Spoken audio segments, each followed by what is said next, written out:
All right, everybody, it's time to talk about a good movie. Dare I say, a great, entertaining film. So, tonight, we're having a live watch party for Avengers Infinity War, one of the best Marvel films from the MCU, one of the most exciting films of the year for me personally.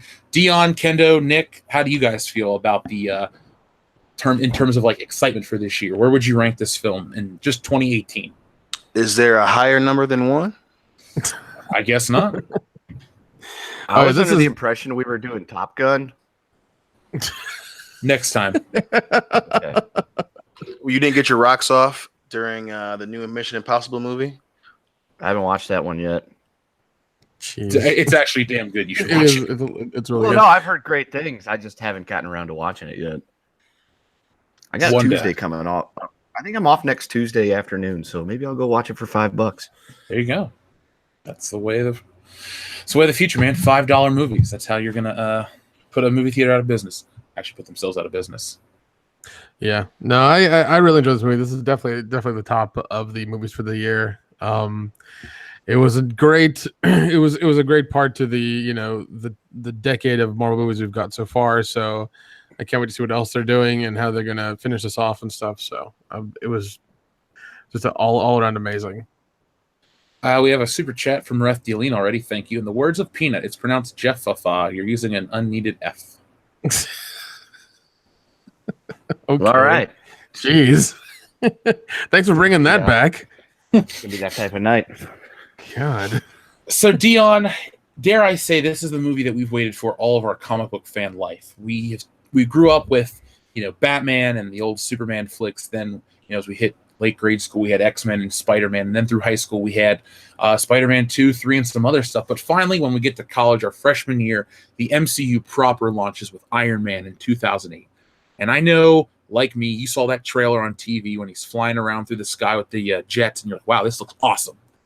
And, our friendship was built upon these movies in many ways. We saw Iron Man 2 together. We've seen quite a few of these together. And finally, we're here. This was the moment we had waited for, honestly, for a decade. We had been talking about this since we first met each other. Were you disappointed when you saw this movie? When I saw Infinity War? Yeah. Again, is there a number higher than fucking one? No, I wasn't disappointed. I mean, I think you literally you set the stage for that perfectly. It was the thing that we'd waited a decade for, and I was not let down at all. I mean, it was 100%. I felt the exact same elation that I felt when I first saw the trailer for Iron Man. I felt the same that same roll in my gut when I saw the Nick Fury end credit scene, and my butt puckered just as hard for Infinity War as it was when I first saw the trailer for Avengers. So yeah, it was everything that I thought it was going to be. Not to mention, it still found a way to leave you wanting more with the end of this one. So now that we know there's another sequel, it's just like I would say the only thing that I kind of was bummed about was not seeing the Netflix Marvel universe in this. That was the one thing where I was kind of like, damn, I was hoping that we would see Daredevil and Luke Cage and even Jessica Jones, and Punisher and all these guys. Iron Fist. And easy now. See them all race to face Thanos. So I'm still holding out faith for that in Infinity Gauntlet, as I like to call it. But we'll again, that didn't lessen the significance of this film at all for me. So, question: if the Marvel Netflix characters pop up in part 2, because there's going to have to be an aftermath, how would you feel if they're the ones left rummaging around New York trying to make sense of the whole situation? That'd be amazing. I don't know if my body can produce that much cum and ejaculate. if it's Lena Dunham might know. well, hey, you keep using that dirty mouth, you're gonna find out just as hard as she is. But yeah, like I said, I'd be super excited if they were to flawlessly incorporate the Netflix Marvel universe. Oh my god, I don't even know. There's not enough chubby white women in the world to satisfy that.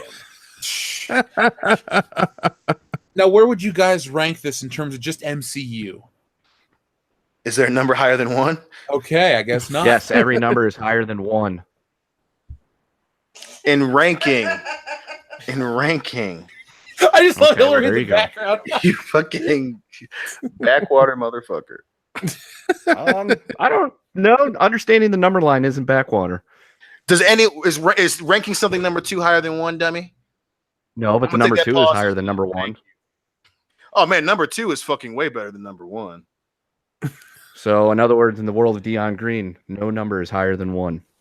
Oh my god, it's like I'm talking to a fucking retarded kid from Missouri. How is this difficult to understand? I'm trying to figure out how 2 is less than 1. Do you rank things where 2 is higher than 1?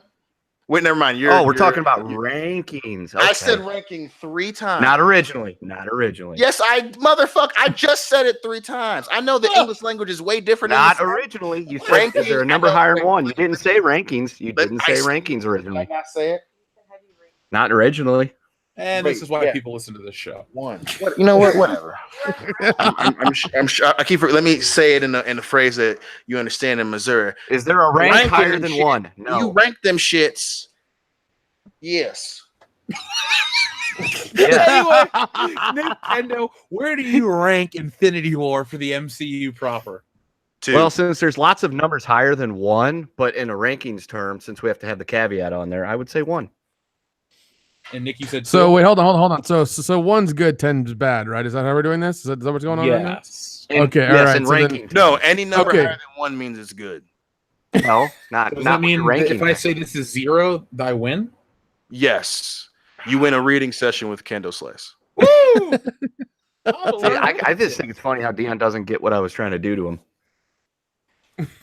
Anyway, it's let's called move forward. banter, We're and gonna you move killed the fucking bit, you fucking dummy. Jesus. That was the joke. Listen. Take your giblets out of your pockets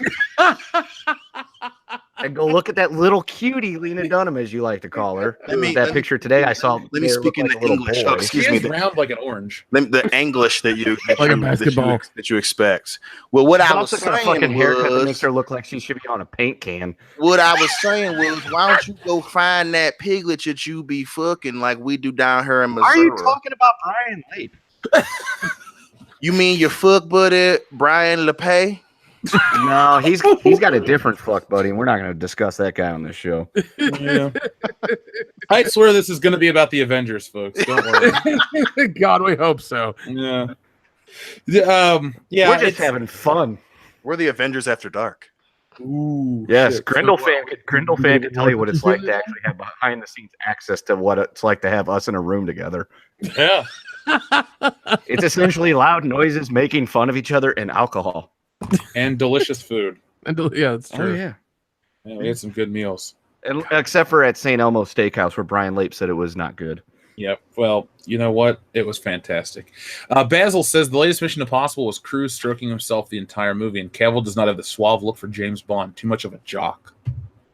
I'm sorry. Can you take your opinion and keep it in your pocket, sir? Because that is wrong. Don't you ever talk about Tom Cruise. Don't you ever talk about Maverick. Don't you ever talk about The Mummy. Don't you ever talk about... Whoa. Yeah, don't talk about the Mummy because no one saw it. All right, calm yourself. Take it back a notch, all right? Yeah, The let's Mummy? go ahead. Did you see that movie? What the fuck? Yeah, if we're going to rattle off great Tom Cruise movies, I don't think that's on the list. Listen, I think we all know that Tom Cruise running from an Egyptian woman who's half naked is not only funny, but it affirms the whole Tom Cruise running from his gay thoughts theory. Dude, I thought that's why he was a Scientologist. He outran a sandstorm once. I think that's a little more impressive. That's true. Like the actual sandstorm or the music video? I can't even sing it because of copyright. I But swear you know what I mean. Hillary started doing the exact same thing. Sounds like So that's why I'm Sounds fucking like you're her, fucking and that's up why with I'm me. best friends with you. My life has come for they get my sandstorm humor. I love you guys. the circle is now complete. The rookie critic said that a super chat says, "Wish I could stick around for this. Probably going to Hooters for a bit. Good choice. I might be here for a bit though. I would rank it number 2 or 3 overall." Whoa. Well, as Kendo and I, and please feel free to correct me, brother, but as Kendo and I would say, do it, pussy. Yeah. Radar Nick said target. he ranks at number 2. What's better, Nick? Oh, jeez. Come on, which one? What movie's better than this one, Nick? Come on. Yeah, name it. It's Civil War. Civil War. Better. And the silence means we're like, I can see it. I can see it. You considered it a little bit. My silence was more like, really? Wow. And I was just fucking with you guys. I think Infinity War is number one, but like really, you guys thought about that for a second. Holy shit. Mine was just more like, really? That's what you think is No, better? man. You remember when we did our rankings for the movies and these guys I have them all wrote down. I have them on an Excel spreadsheet for him. Thank you. And like Dion went apeshit for Civil War and he got real mad that we kept saying it. It was like the World War II love story between those guys. That's true. I did think it was really funny how you turned Cap and Bucky into gay lovers. Just like the internet. I will say the only Marvel movie that's not even in the MCU that I would maybe consider ranking higher than this would be Spider-Man 2. But that's just from a personal standpoint. This is just the tits in terms of everything we needed it to be. Oh, See, yeah. folks, this is what you get when you follow a storyline and give the people what they want. $2 billion at the box office, high critical praise, people buy the Blu-ray, the day it comes out.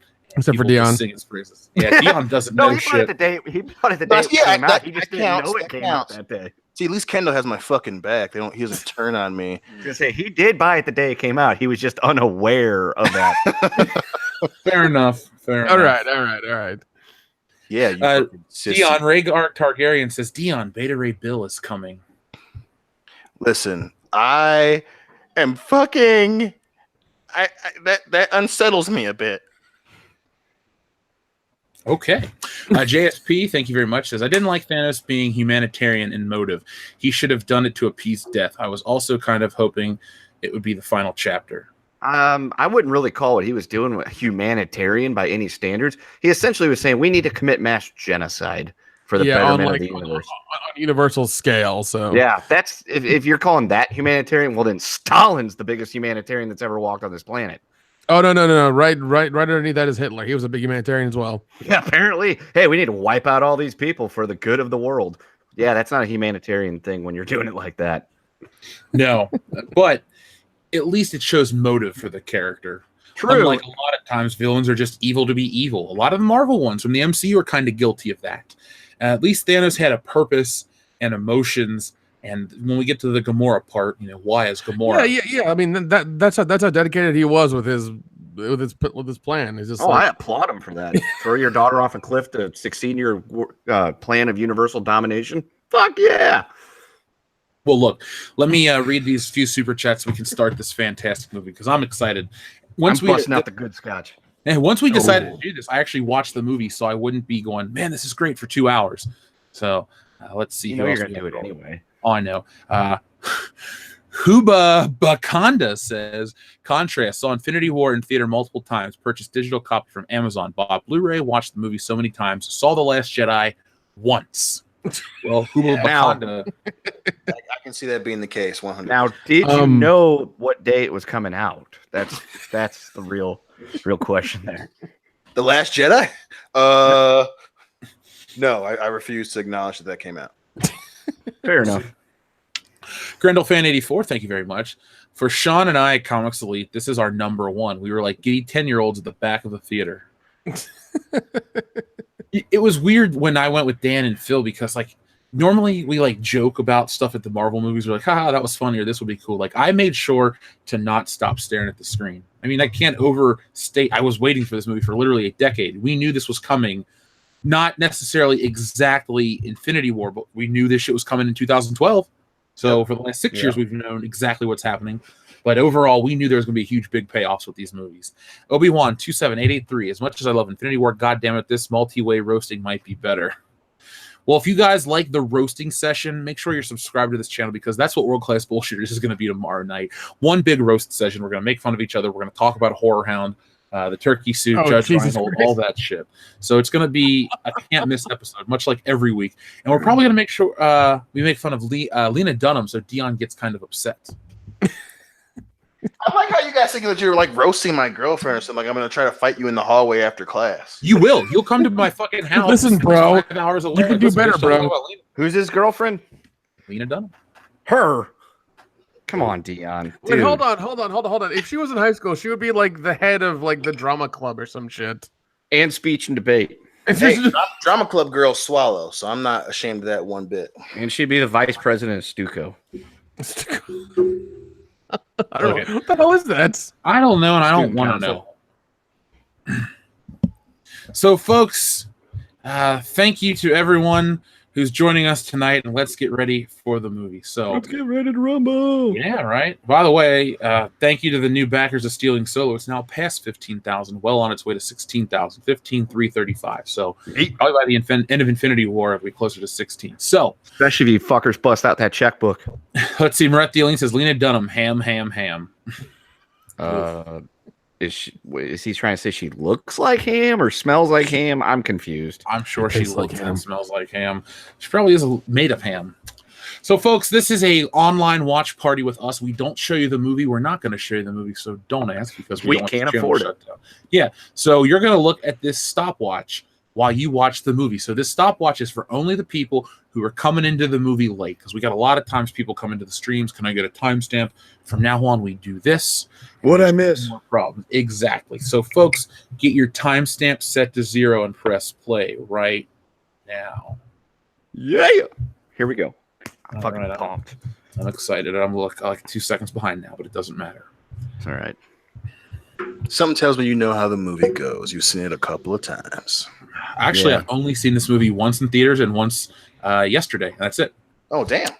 I didn't see it any more than once in theaters. What the hell? And why did my copy freeze? I saw it twice. I saw it once, and I took Doofus to see it, and then he was over here today, and I told him, I was like, hey, I got Infinity War, and he was like, I got to watch that, so I let him watch it. It was really hard not to watch it. I'm like, I'm doing this at 8 o'clock. I'm not going to watch it now. But now he's watching Black Panther. Because I watched it 3 times in theaters and watched it after I bought it. And then I think I watched it when I got back from Horror House. So, Yeah, well, I honestly wanted to see this movie about 5 or 6 times in theaters, and I kept thinking, like, I'm going to go. And just with the channel growth around Solo, I never had a chance to check it out. So that's why it, like, you can joke and say, oh, yeah, I know you've watched it a bunch. I've seen this movie all the way through one time. That's it. The Rookie Critic says, the opening scene is my fave. Thanos holding Thor's head. By the way, I know this sounds crazy, Dion, but I'm pretty sure they fixed a few of the special effects in this movie. For the Blu-ray I can release. see that, especially when actually putting it on Blu-ray and shipping it. I can see them kind of changing that up. You know, it's because then too they had it come out a week early, so I'm sure that they wanted to go over it a couple more times before releasing it on Blu-ray. I'm just going based off my memory. It feels like the part coming up here when the guy's when he's got Thor's head, it doesn't look as like CGI. Like before, it felt like the character and Thor weren't in step with each other, and it looked like Thor's being dragged along on a rig, and then the CGI was like just half a step off. I could be crazy, but I feel like they fixed it. Well, Yeah, that's totally possible. There's that Bamf. Who, Dude, Spoilermort? Yeah, Spoilermort. Dude, Josh Brolin has 2 great performances this year. dude, he is talking about something that's on fucking fire. Yeah. I know a lot of. This and Deadpool 2, goddamn. Mm-hmm. Yeah. Yeah, they 1A definitely and fixed this. 1B of the movies coming out this year. That came out this year. Dude, I've liked him for a while now, man. He's such a good actor. He's fucking amazing. Yeah, but we just kind of pretend that Jonah Hex didn't happen. What did you say? What did you say? Jonah Hex, we pretended that's not a thing. No, Damn that's Cowboys and Aliens, bro. Gotcha. Another great Harrison Ford classic. Classic, all right. Welcome back, John Chipola. I hope your trip was fun. John Travolta's in chat? Yeah, he is. He's staying Fuck alive. yeah. Yeah. It's not even Saturday night.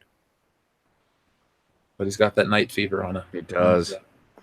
Maybe he was caught up Battlefield Earth. Get out. Get out. They weren't there this weekend.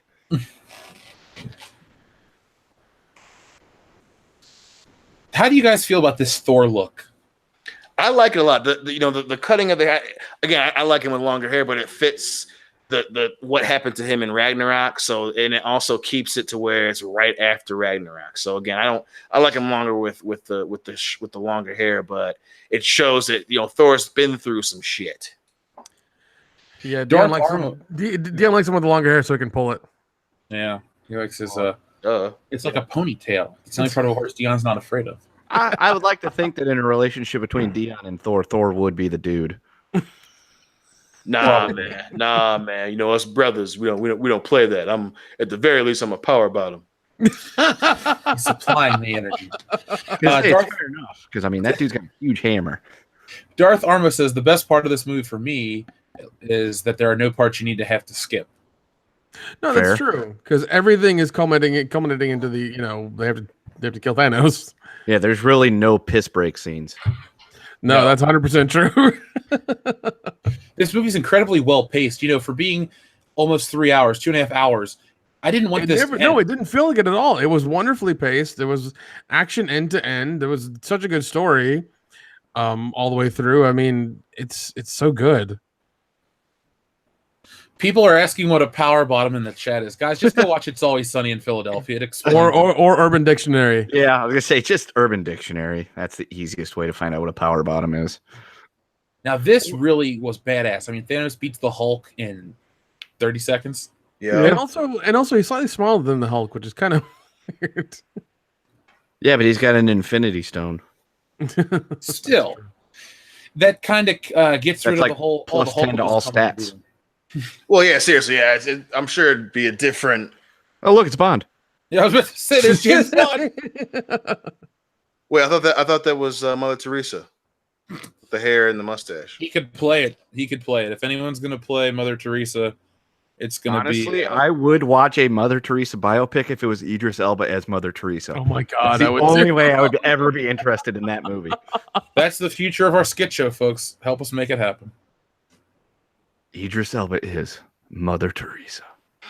Coming spring 2020. Oh, Father, give me the power to be the mother.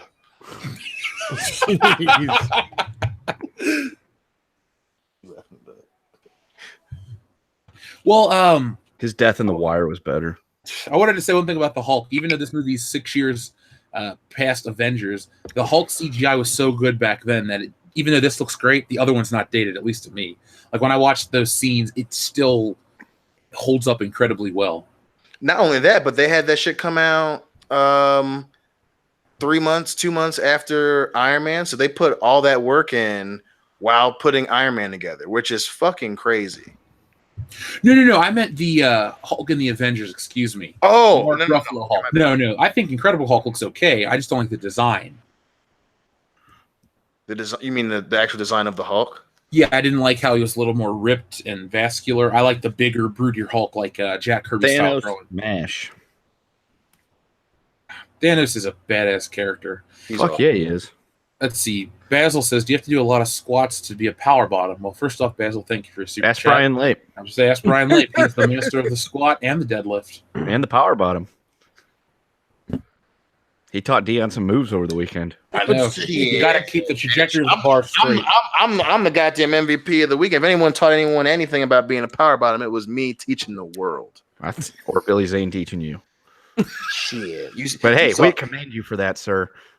He taught me shit. I've been bragging all week so far about how my friend hugged Billy Zane while wearing a turkey costume. Yeah, right. Would you want Thanos to use the Reality Stone to erase The Last Jedi? Yes. No, he'd have to time stone the time stone and go back and stop it from even happening. What the fuck are we talking about here? Yeah, Fucking the Reality Stone would just like where you just make it to where it's like not part of our reality, but it is. I don't know. Yeah, it's just I guess what you do is you just get him to use the time stone to go all the way back to George Lucas circa 1994 and just push him off a building. Well, guys, William Ass says, "Here's my super chat virginity." So thank you, William Ass. Thanks, Mr. Ass. Hey, is that the badass Billy Gunn? Is this Mr. Ass? Billy Gunn. Let's see. Basil says, "You misunderstand. Don't you want a strong sphincter?" I don't really think about power bottoming almost any time. Nor do I. So I don't really know what I would want in that case. I don't even want to be in this situation. Let's But use the time stone to By go the back. way, and just, act like it was just so never you know, said. Thanos is now currently plus 25 all stats, and he was already a 100. I know I won't get any brownie points with the fans, but I didn't care that Loki died. I was kind of glad he's gone because he can't pull his tricks constantly. Yeah, know? now I can go play James Bond. Ooh. Listen, it definitely made me sad to see Loki die because he finally gets on the same page with his brother, and then he gets fucking choke slammed to the netherworld.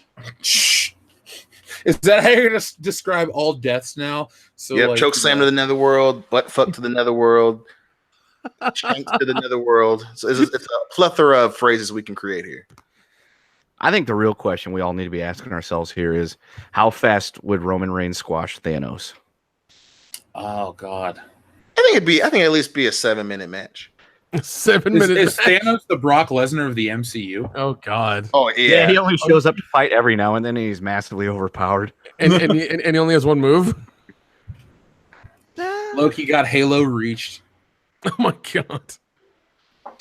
Well, he's not alone on a beach. He's with family on a ship. Yeah, and he wasn't killed by elites with swords. I mean, already we're talking about really cool visual effects. I love this purple fire. Well, not only that, I just love how, we always talk about character development in these movies. They attack the ship. Thanos is wearing armor. He gets the second Infinity Stone. He just says, I don't fucking need armor right now. He takes all his shit off and then he leaves. Like, that just right there shows that he knows I'm already the most powerful being in the universe, in the history of the fucking universe. And that's just a small little character detail. And you pick up on it, you're just like, damn, yeah, he doesn't need any fucking armor. Jesus. I would like to think that in the 80s, Thor and Loki would be like a really cool hip hop duo. I mean, we could technically become a Thor Loki hip hop duo because those aren't copywritten characters. Those, Norse mythology. Yeah, we'll call it Poppin' and Lockin'. Maybe the Norse Prince. Poppin' and Lockin'. The Norse Prince of Asgard. Yeah, the Norse Prince and Tricky Jeff. I do like this part of the movie. Actually, I just enjoyed Doctor Strange in general. I do too. Let me read the super chat from Reth Deline, and then I want to make a point. So Reth Deline says, Ryan's Revenge, 1 round head against the Muff Army, spoof of 300. Hold on, it moved up. Let's see. 1 round head against the Muff Army, spoof of 300, with JJ narrating and Ryan's point of view. At the end, world-class bullshitters receive script, scraps it, and makes their own. I like it. Yep, and now old Banner's got erectile dysfunction. And then Darth Armo says, is it sad the only reason I know about Roman Reigns is from the Teapot commercial? Oh my God. Don't worry, you're not missing out. Roman Reigns is a shit wrestler. Unless he's with the Shield. That's the only way they can get him over. Ooh, wow. Even then, he still gets fucking booed. Yeah, he gets booed. Like the other day when they were like the three of them just gang beating fucking Braun Strowman, there's the cheers for Rollins and Ambrose. As soon as Roman Reigns does something, boo. It's like, yeah. Oh, this might be the best super chat of the night. Boogeyman 67. For some reason, Dion reminds me of Robin Harris from Bebe's Kids. We don't die, we multiply. Oh my God. That's been a while. I ain't your daddy, and I ain't having it. Maybe we should do Bebe's Kids as a live stream in February. Sure. God, dude, that's been forever. Used to love the movie. So did I, dude. Every time when I was a kid and it was on HBO, I had to sit down and watch it. Oh, so much fun. Well, I wanted to make a point when you're talking about Doctor Strange.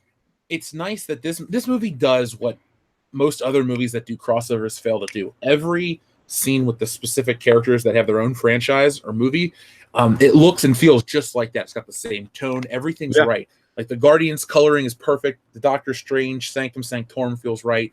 Iron Man's in the real world. Just like certain things, like the little things like that really elevate this movie above your average. Like the DC stuff doesn't work. When they all came together in Justice League, they didn't build a strong sense of anyone. That's Zack Snyder's fault. Yeah, it is Zack Snyder's fault.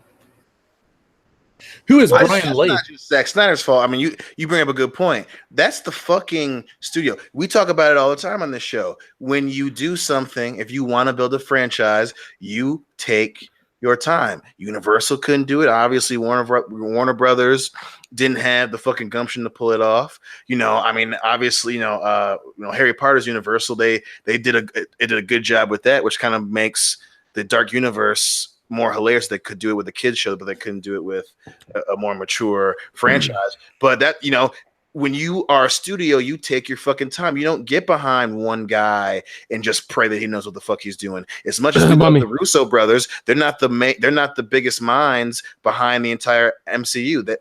They took their time, and Marvel Studios made damn sure that they knew what they were doing.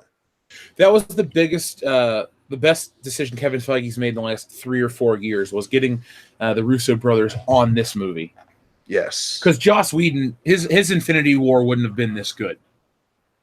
Right, he would have had his little Joss Whedonisms. Someone with a random bit of dialogue that takes you out of the fucking story or doesn't fit really well. The Russo, they know how to fucking dial it up and keep it there. Less is more. They're already dealing with 8 major characters, and less is more. Keep the shit uncomplicated. The Grand Inquisitor says, "Oh my God, please do Bebe's Kids live stream." All right. Fine, you don't have to twist our arm. I like that movie. Yeah. And then Darth Tiberius says, "Hey now, I love cowboys and aliens. I got no shame." You have a lot of shame. You do.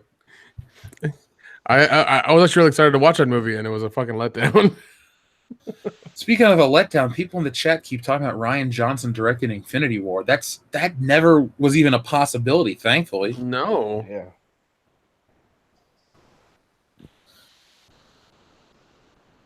Yeah. Dion, this movie reinstilled my faith and interest in Iron Man as a character.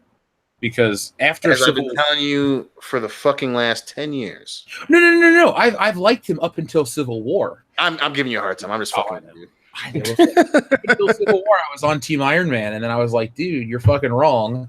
And everything he kind of had fought for has now been reversed, but I don't care. We'll talk about it later in the movie, but right now I'm back on board. For sure. Then again, Robert Downey Jr. is just like one of the best actors ever, so it's nice that he's the fucking man.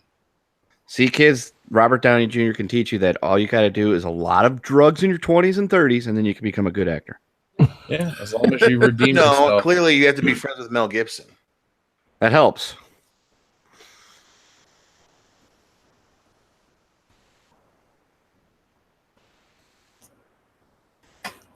This is what we should be for Halloween. Iron Man in a tracksuit, Hulk in a dirty jacket, Wong and Doctor Strange. I call Dirty Jack. No, you're clearly Wong with that bubbling face you got. Always confused and shit. What? Are you in the fight? We can every time we can just play, shut the fuck up, Wong. I refuse to play Wong because then I'd have to look Asian and you might try to have sex with me. I already said with that dirty mouth, I might have to try to have sex with you now. Thankfully, there's 500 miles between us right now. That's just miles, baby. There's miles. Miles and opportunity is what I call it. You've got time to think about you.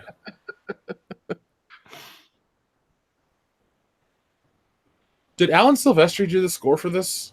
Let me look that up because the music. I love everybody in my theater went crazy over this because it was actually in Atlanta. Sorry, Georgia area code that was at the beginning of that number.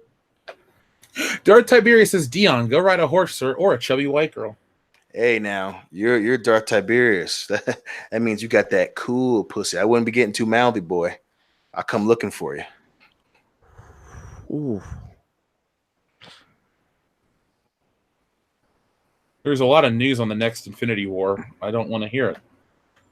I want to go in surprised. I'm not picking that apple from the tree. So the budget of this film was between $316 and $400 million. I think they did good. Yeah, it made 2.046 billion. So, jeez. Yeah, okay, it was Alan Silvestri. Thank you, Ringo Jazz, as well as Rhaegar Targaryen.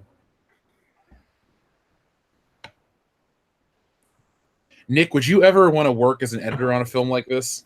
No. So something this big? No.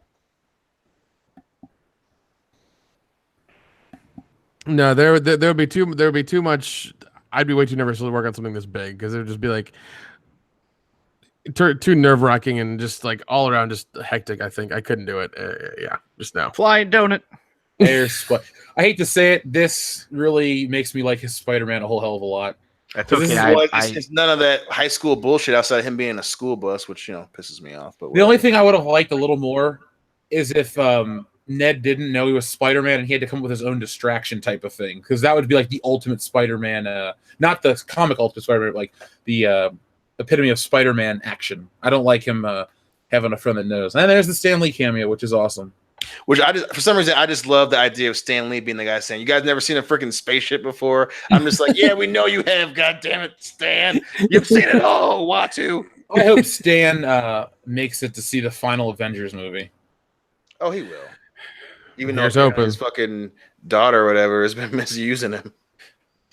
So again, the spectacle. I always talk about how the spectacle of Star Wars is no longer the spectacle. I mean, this is more visually stunning, at least to me, than The Last Jedi, The Force Awakens, Rogue One, Solo, all combined. It brings into the real world. It's so crazy and different. Then when you go to space, it looks better than the Star Wars spaceships and stuff. Yeah. No, there's a reason for that. Well, I mean, if there's one thing I'll give credit to is the fact that there are a lot of the special effects in The Force Awakens and The Last Jedi that I think look really good. And I mean, especially like I said, that first trailer, the X-Wings over the water, that's one of the very few good things they had going for those movies. That being said, though, it obviously it doesn't do very much unless you put that combination with what's in your goddamn movie, and Marvel does exactly that. They make the movie fucking look good. The CGI characters look realistic. I mean, it's just, you talk about professionals doing their absolute best. You need a fucking example. Watch any Marvel movie since 2008. Jesus. By the way, folks, we don't shit on Rogue One. If you go back and listen to our review, it's actually a really goddamn positive review. We just it's gone from like a 9 to a 7 on average for this channel. Saurian Sky, thank you very much for your super chat. M Studios got it right when they said F you to Iger and his cronies. We keep creative control. Craig Curry Kennedy should have followed their example. You have to understand something, Saurian Sky. Craig Curry KK doesn't have the ability to be smart and creative. She knows business, she knows numbers, can't take that away from her, but she doesn't have a creative bone in her body, and Star Wars movies going to show you that. Truth.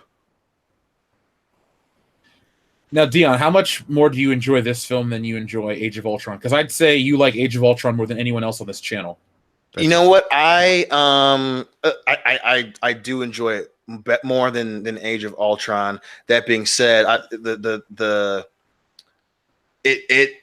the things I love about Age of Ultron was the seriousness of it, where it's it's the realization for Tony and Bruce that the best intentions caused a fucking almost an extinction event. In this one, the seriousness is dialed up to 11. You've got not only the end of Earth, but you got the end of half of the fucking universe.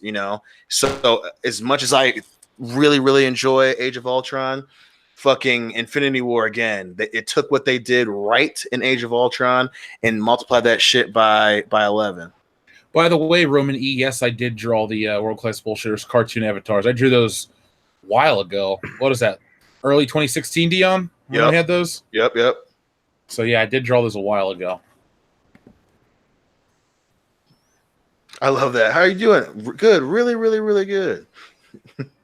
Well, the only reason I asked about the comparison to Age of Ultron was because the Hulkbuster and all that. Well, not the Hulkbuster, but the way that the Avengers appear in the very beginning of the movie. We get to the first Avengers, it takes till the end for them to assemble. I get it; it's their first outing, but this one has such a quicker pace to start, and the humor works better here. I think this Hulk shit's way funnier than most of the jokes from.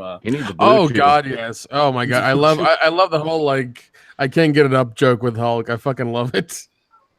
Because the whole time throughout the whole 10 years, he's always been on point. He's can turn to the Hulk and no problem. Now when he's needed the most and he's seeing the enemy, he's just scared as shit and just can't do it. Somebody made a point. I'm so glad these are the same clothes from the Quinjet in Ragnarok. Yeah, see, that's what happens, guys, when you have continuity is key. You don't get some dickhead, round-headed director who decides, I'm going to move the scar on my villain's face because I don't like it. No. You're not making your own piece of art here. You're continuing an overarching story. It's your job to make it the best you can. Well, I think again, I think that's a little bit more on a case by case basis. If you're doing your interpretation of something, I get you adding a little bit of your style, your filming style, sure. But again, when you see things like the DCEU, when you see things like the supposed Dark Universe, when you see things like, you know, shittily made Twilight movies, that's when you go overboard. There's nothing wrong with having your style, but like you said, when you overshadow the franchise you're trying to bring to life, that's when it becomes a fucking problem. I mean, again, I get the same feeling from Infinity War that I do from Winter Soldier and Civil War. I mean, there's still overall it's serious. The Russos keep that thriller aspect throughout the film. There's still a tentative. You don't know what's going to happen, but it doesn't overshadow them bringing Marvel Comics to life in front of you, and that's what makes it so great. You have a perfect combination. They made their fucking game-winning 3-point shot at the end of regulation, and it's fucking fantastic. Well, you brought up the point about style. Look at Sam Raimi. He was able to incorporate his Evil Dead filming style for a lot of scenes and add some of that horror element, but you still kept Spider-Man true. Exactly. And by the way, this right here is pretty badass. Tim Burton with Batman. It was the same thing. His poor hand. Oh shit. Now you talked about stuff coming. My wedding.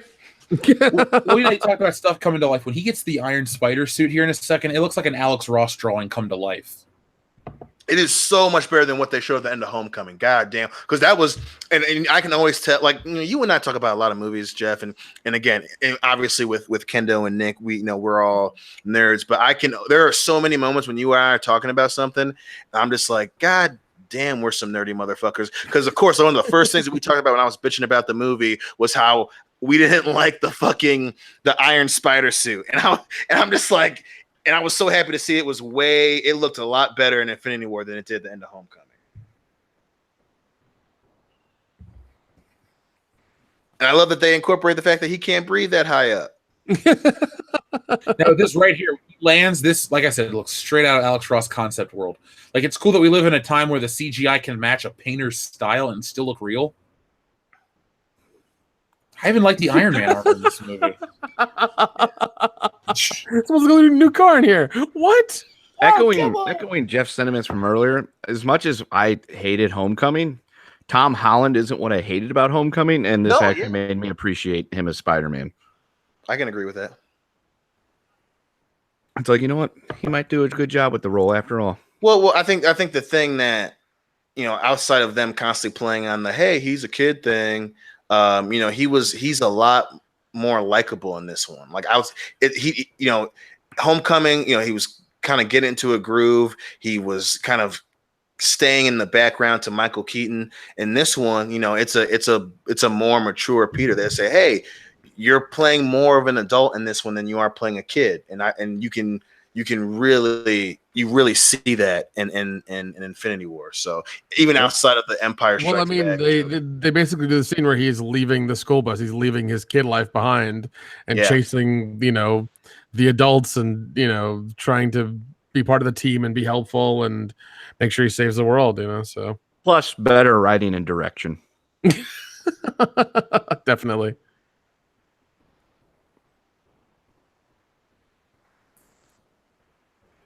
Oh, who's your favorite Avenger, guys? This is like the only plot hole to this movie. Did Wong get his sandwich? As chubby as Wong is, I think we can all say an affirmative yes. He got it. He went back to the sanctum and immediately downloaded fucking DoorDash. I can't leave, but I'll just order food. He knows Doctor Strange's DoorDash, and he opened up Brazzers because he's like, this might be the last time I'm able to do fucking anything. So he had a Hogan, he had a Wank. That's a good way. If you gotta go with a smile. I mean, hey, that's what I would call Wednesday, but that's just me. So, guys, who's your favorite Avenger in this movie? Now, you can count a Guardian or whatever. They don't have to be an Avenger proper. Who's your favorite hero in this film? Iron Man for sure. I've always had a thing for Iron Man. Got to go Iron Man. Kendo? Wow, it's kind of on the spot because I haven't really thought in that terms before. Whoa, kid. Pass. I'm not gonna say Iron Man. I really like Star-Lord in this movie. I do too. I really like what's his face Drax in this movie. I like Thor and Captain America. I like all the with the exception of like was good.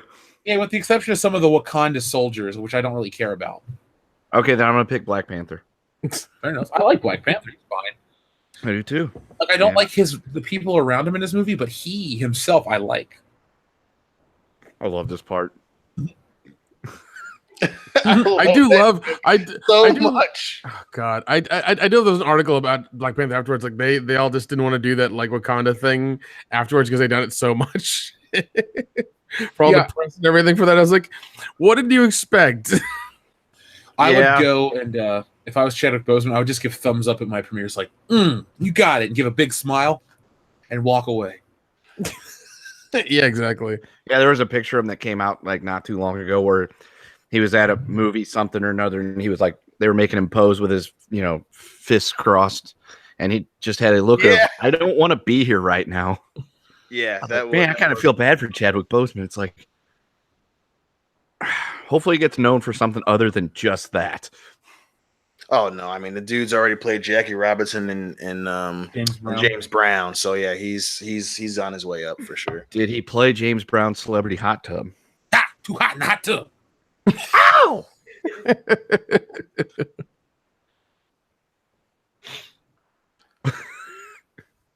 Talk about incorporating multiple styles too. Like you get a different feel between Iron Man and Bruce as much as you do, and then they switch to the Guardians, and then they're still got their charismatic back and forth banner that they do. Like it's just like, God damn, they did such a good job. It's like us. We're the Guardians of the bullshit verse. We're the Guardians of pop culture, sir. Dibs on Chris Pratt.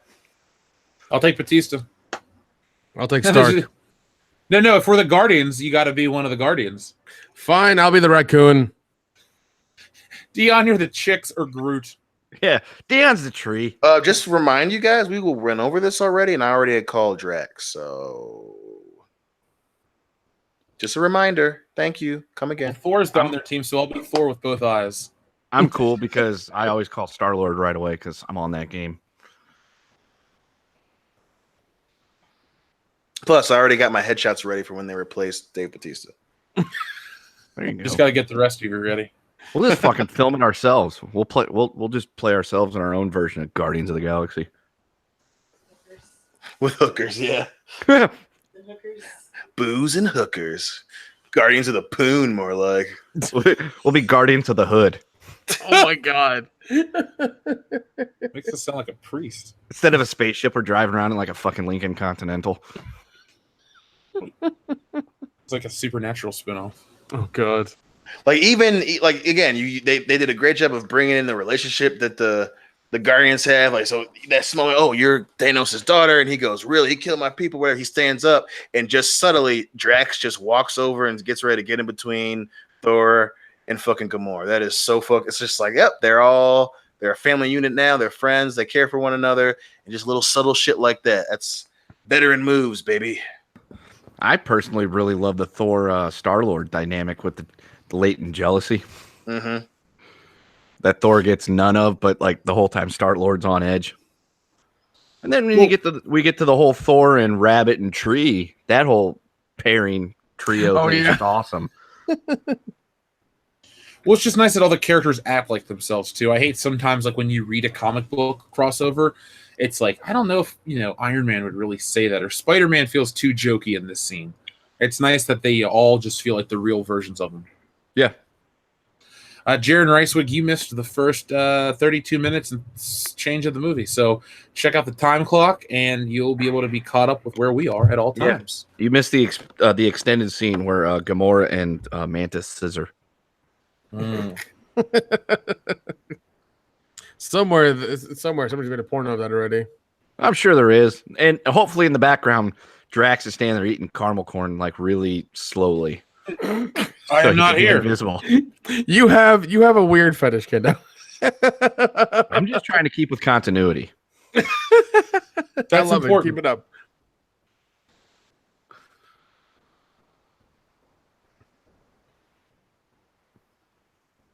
Funny thing is, with these headphones on, like the movie is slightly dimmed, and it sounds like she said, "Why would he go to Newark?" And I'm sitting there thinking, "Yeah, why would he?"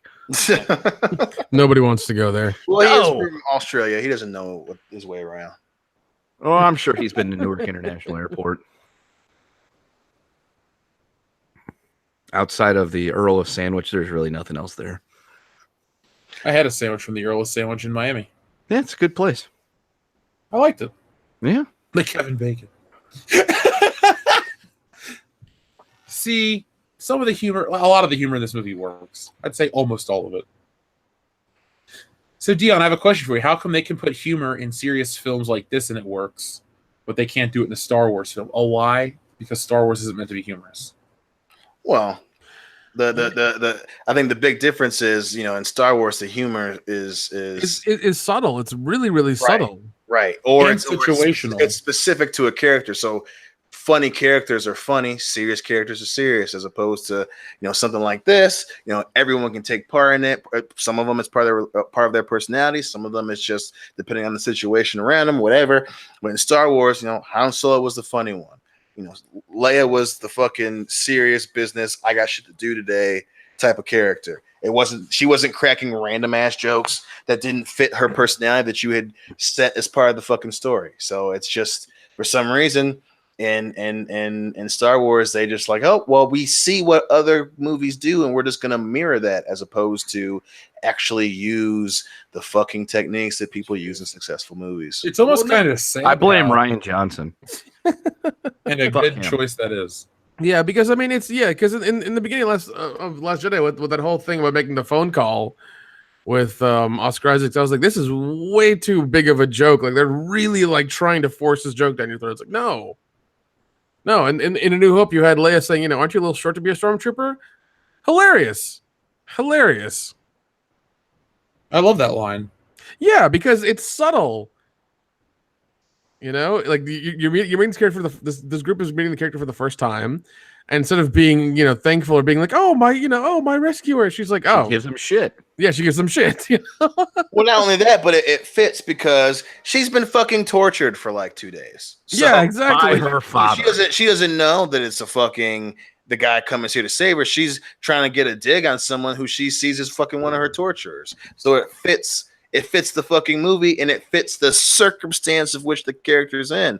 In the new Star Wars, you've got fucking, oh, well, Luke's being an asshole. He doesn't want to teach her, but he's teaching her, and we're just going to throw in some Mr. Miyagi shit or Kung Fu mantra where it's the master hitting the fucking student, even though he doesn't want to teach her. So it comes off as fucking forced and weird.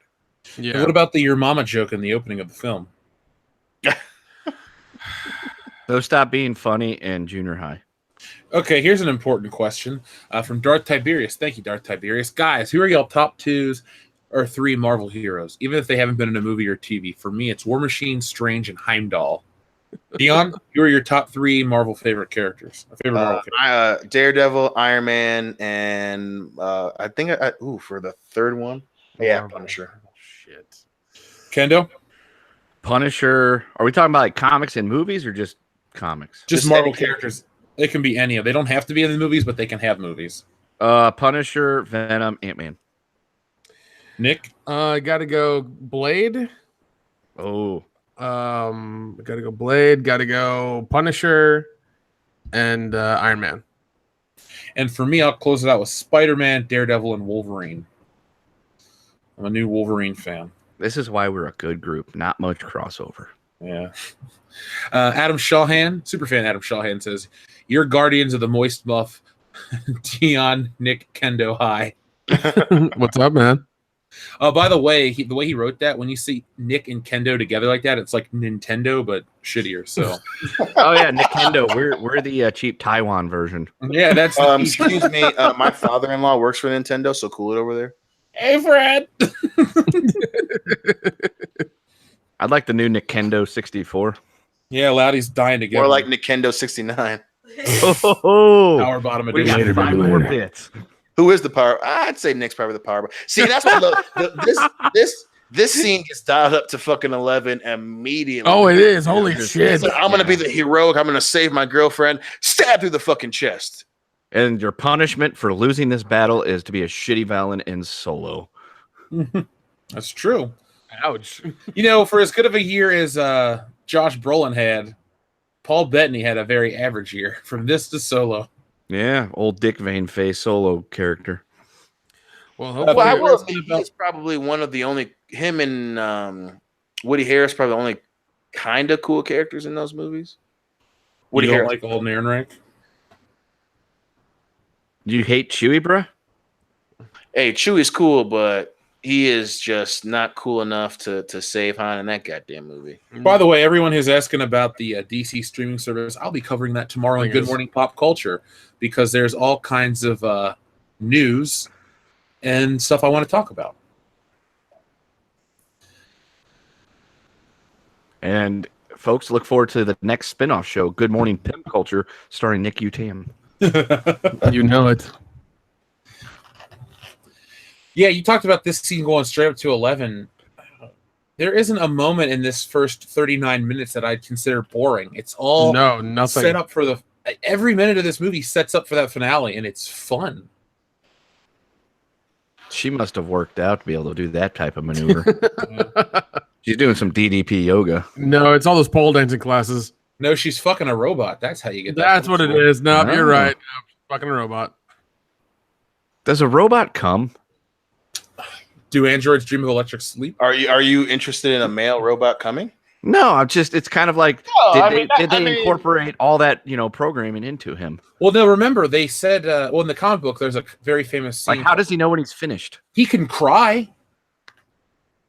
That's In the not book, real. even It's just an androids illusion do that he that. creates for everybody else to see.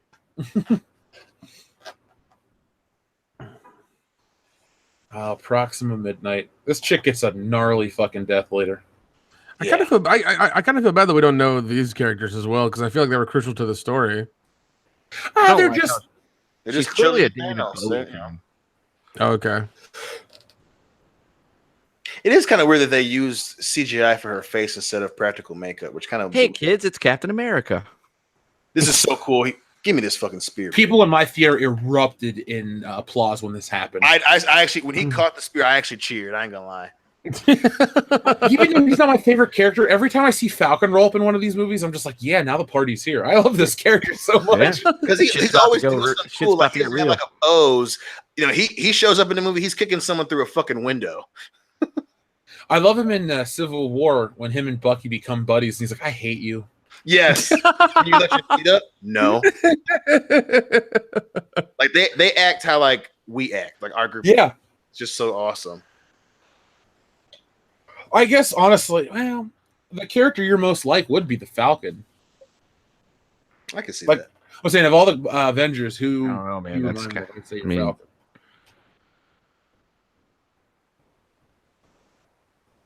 Yeah, I just that's the one thing I don't like that they did is her hair and so much of her face is CGI. And I'm just like, why not just do it? Flying donut. Yeah. I thought you were talking about Scarlett Johansson. Like, I'm not a fan of her as a blonde in this movie either. Yeah. I'm a fan of her in those pants. Aren't we all? I think she looks the best in the first Avengers flick. Oh, I yeah. Or say Iron Man, too. Oh, where she's the secretary? Assistant. Sorry, assistant. She looks like a dude, very it's expensive 2018, muscle. man. That was 2010. Either way, Yeah, 2010, you still couldn't call him Secretaries that. sit at desks. Assistants don't sit at desks. It's different. Wait, hold on. Wait, what was that? Secretary just sit at the desk, answer the phone. She was his personal assistant. They say it in the movie. Get it the fuck right. I'm sorry. Which is code for jeez. concubine. Jeez. Shit. Concubine? What? You ain't had a concubine since 2003. Makes no sense. No. I'm saying he doesn't get laid is where I was going. Now, wait a minute, Dion. No! No! Dion! No! I'm gonna watch that clip now. There's like a really good 5-second version that you can get. You just Google or YouTube search it right, and it's all the bullshit's gone. It's just that 5-second clip. I want it as like my message notification. I think I'm going to make it my message notification tomorrow. I almost said my Medicare notification. I do not have a connection to him. Dude, No, but that would be apt. Voice, that damn voice he has every time. he talks. It's just like it demands like your attention. It's like, oh fuck, he's speaking. Andy, you goonie. Oh wait, that's the wrong guy. That's Troy. Daddy. That's Troy too. Shit. He's walking up to her. He's like, "Hi, little Gamora. Welcome to my pawn shop." Well, what do you want for this knife? Best I can do is $5. It's a $5,000 knife. Okay, I can maybe go 10. 10,000? No, $10. I don't know anything about adopting orphans, but I got a buddy who's an expert on the subject, so let me give him a call.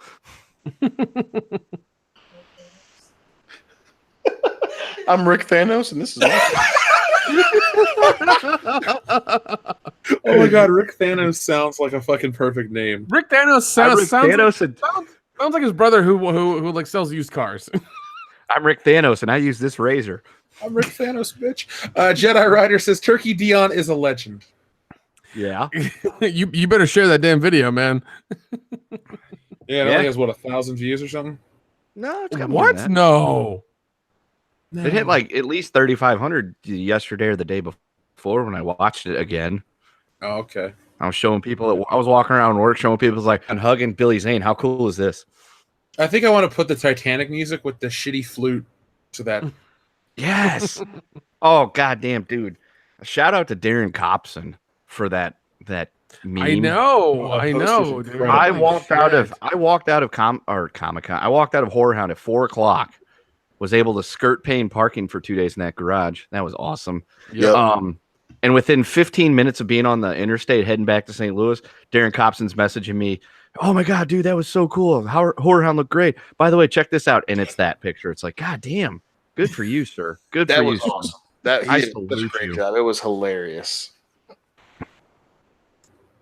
Basil says, now we know why Dion likes turkey basters. It was the hard part was trying to keep Nick away from biting his legs. They were delicious. Yeah, he just wanted a piece of this rump roast. All of it. Mm. Hashtag power bottom. Dude, I was gonna say Spit on my phone. Shit. the tail in the hat that was like the best part of that costume. No, get with a fucking Christmas hat. Why? Because you eat roasted turkey at festive times of the year. I guess you do. Somebody wrote this horror. Does anyone get laid at Horror Hound? You can. It's a fucked up, weird place. Yeah. You might catch something though at that convention. Apparently, Brian did. Come to a convention like that with us, and you'll see what we're talking about. Brian was spending a lot of time hanging out in the bathroom because Nick and I went to the restroom, and Brian was just in there casually conversating with dudes.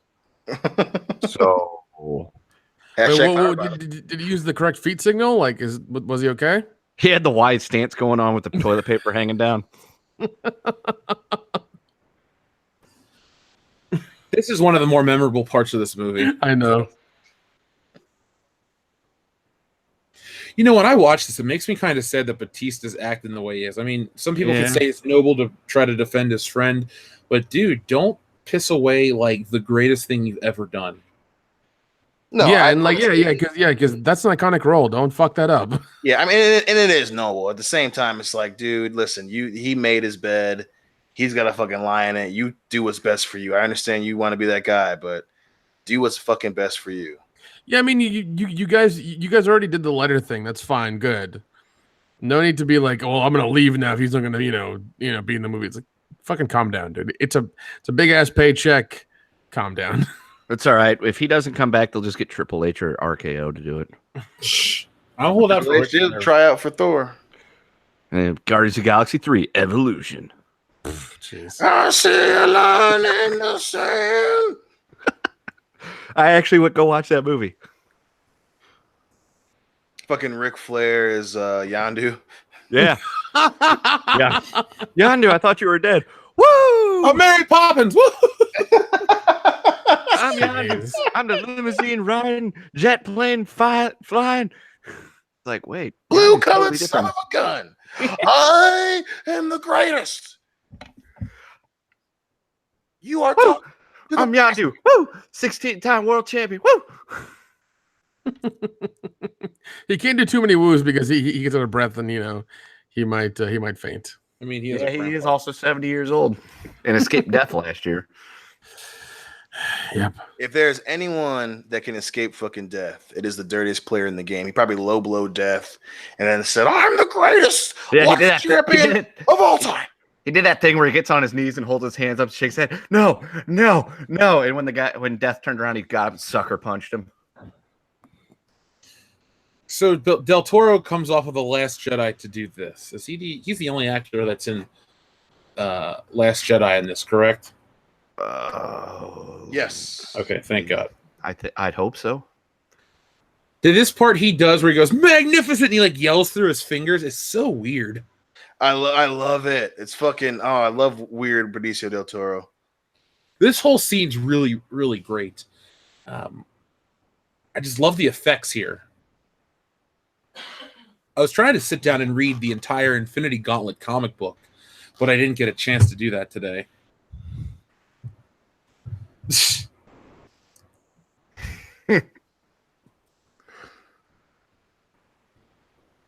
Rick knows something's up. Ouch. So this would be his pawn shop then. Nowhere's his pawn shop. It is now. He told that collector, he goes, "Do you call this a pawn shop? This ain't no fucking pawn shop. Let me show you how to run this place." Oh, wait, Maz Kanata's in this movie. Oh, yeah, butthole eyes, because that's Napito Luongo. Anus eyes are watching you. That's all I can sing before you get copyright strike.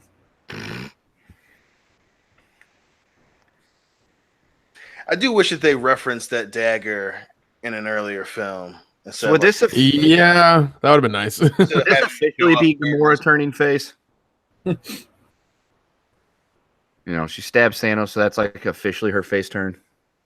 Stone Cold Steve Thanos. Thanos 316 says, "I just erased your ass." I need my beer. That's what they should have done at the end. At the end, instead of having him looking at the sunset, just smiling, he should have just got up on the fucking like a turnbuckle and just clanged two fucking cans of beer together and started chugging them. If it was Thanos, 2 kegs of beer, you know.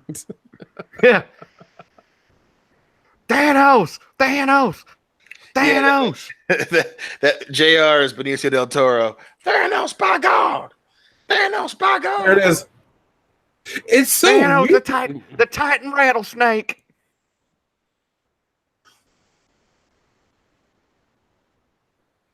This was so cool. The first time I saw this, I was like, "Oh shit, duh." Yeah, I was just like, fuck. Because the minute you hear his voice, you're like, holy shit, he got the ether. It's like, wow, the movie's over in 45 minutes. Gamora thinks she got that Thanos, but he's one tough sumbitch. By God, reality stone. And then you got fucking him, he's waving as he disappears. That is so fucking cool. And then nowhere, it's just in shambles. Again, these effects are really awesome.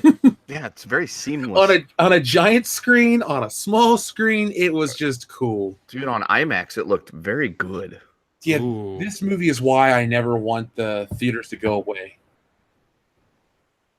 They won't, man. I mean, they'll keep raising their prices and stuff like that, so that'll be it. There's a limit I'm willing to pay, though. Now, this right Let's here is make our own fucking theater. kick-ass. The bullshit this theater. When I saw this the first time, Deanna was like, "God damn it, no, not Drax." I know, I was like, Drax kind of dead. the same And then he thing. I was kinda like, man, they goes, fucked him up real fast. Now, wait a minute, Drax, no! Drax, no. I That's never going to I'm get not old or go sorry. away.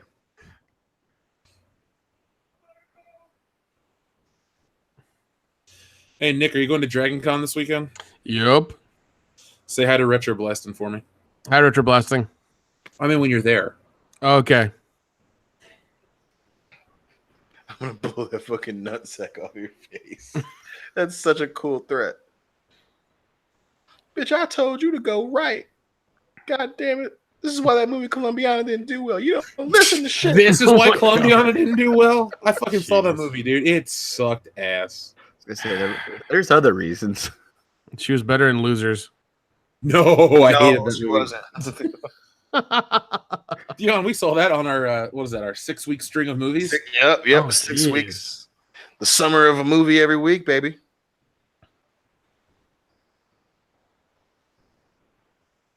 Hey, what's going? God, the one tear in his eye. God damn it, Chris Pratt. I wish he really was from Missouri, not just Star-Lord's character. Yeah, well, I think we'll all be all right. This is like, motherfucker, what, you thought that he was going to let you shoot her? Come on. I do think that it's funny that Thanos knows about fucking bubble machines. I know. They were like a big deal on Titan. Yeah. It's actually a little known fact that bubble machine is what caused the fall of Titan. What? Yeah. And then Unregulated bubble machines. Yeah. Oh my god! Even more fun fact. That's where Saturn got his rings. Bubble Was machines. it the soapy film they left that just caused the everything to be slippery and people die? Like, was that it? Essentially, they built the bubbles a little bit different there because it's a little bit further away from the sun, so they got to do something else. And there was a lot of salt in it, and essentially they accidentally salted their own planet. Oh, Nothing could grow. Everybody. That's why he's always talking about famine. damn it! Ah, man, that's horrible.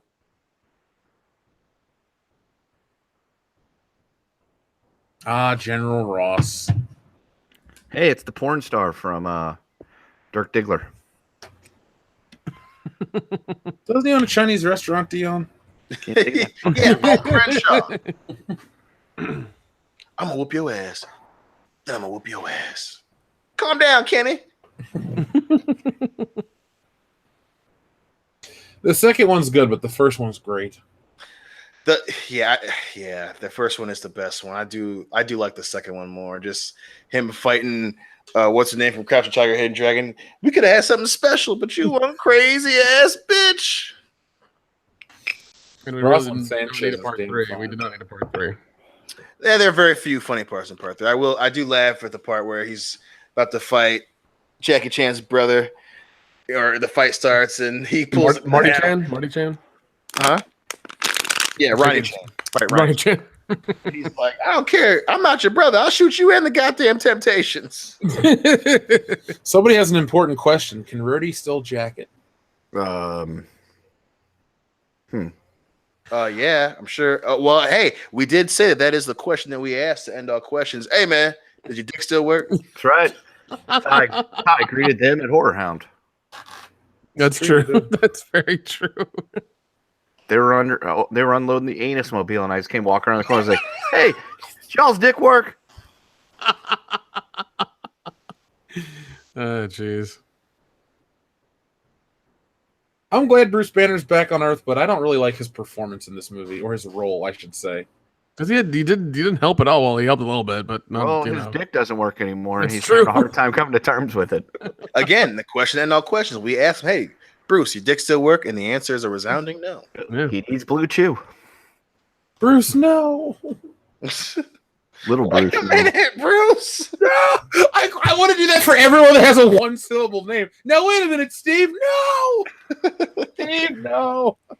But I won't. Do you guys like this Captain America look? Yeah. I do.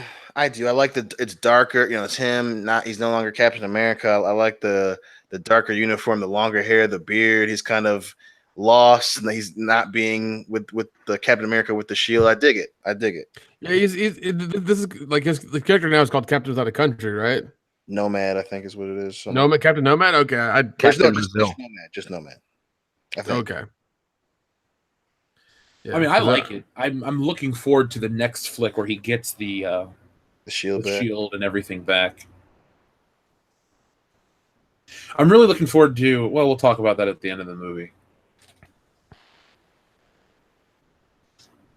Yeah, and I do, and again, is as much as you know, I call out the hokiness of Captain America, the comic character. It is super inspiring. Even when you're reading it from seeing the movies, you know, they're talking about sacrificing him, and Captain America's like, nope, we don't trade lives. And it's just like, God damn it, I would follow that man into the gates of hell.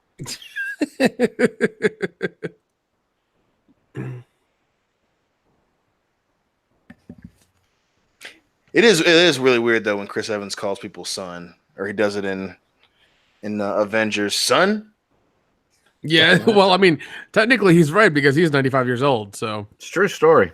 yeah, I was on Team Iron Man until Civil War, and then I'm like, you know what? I'm on Cap's side.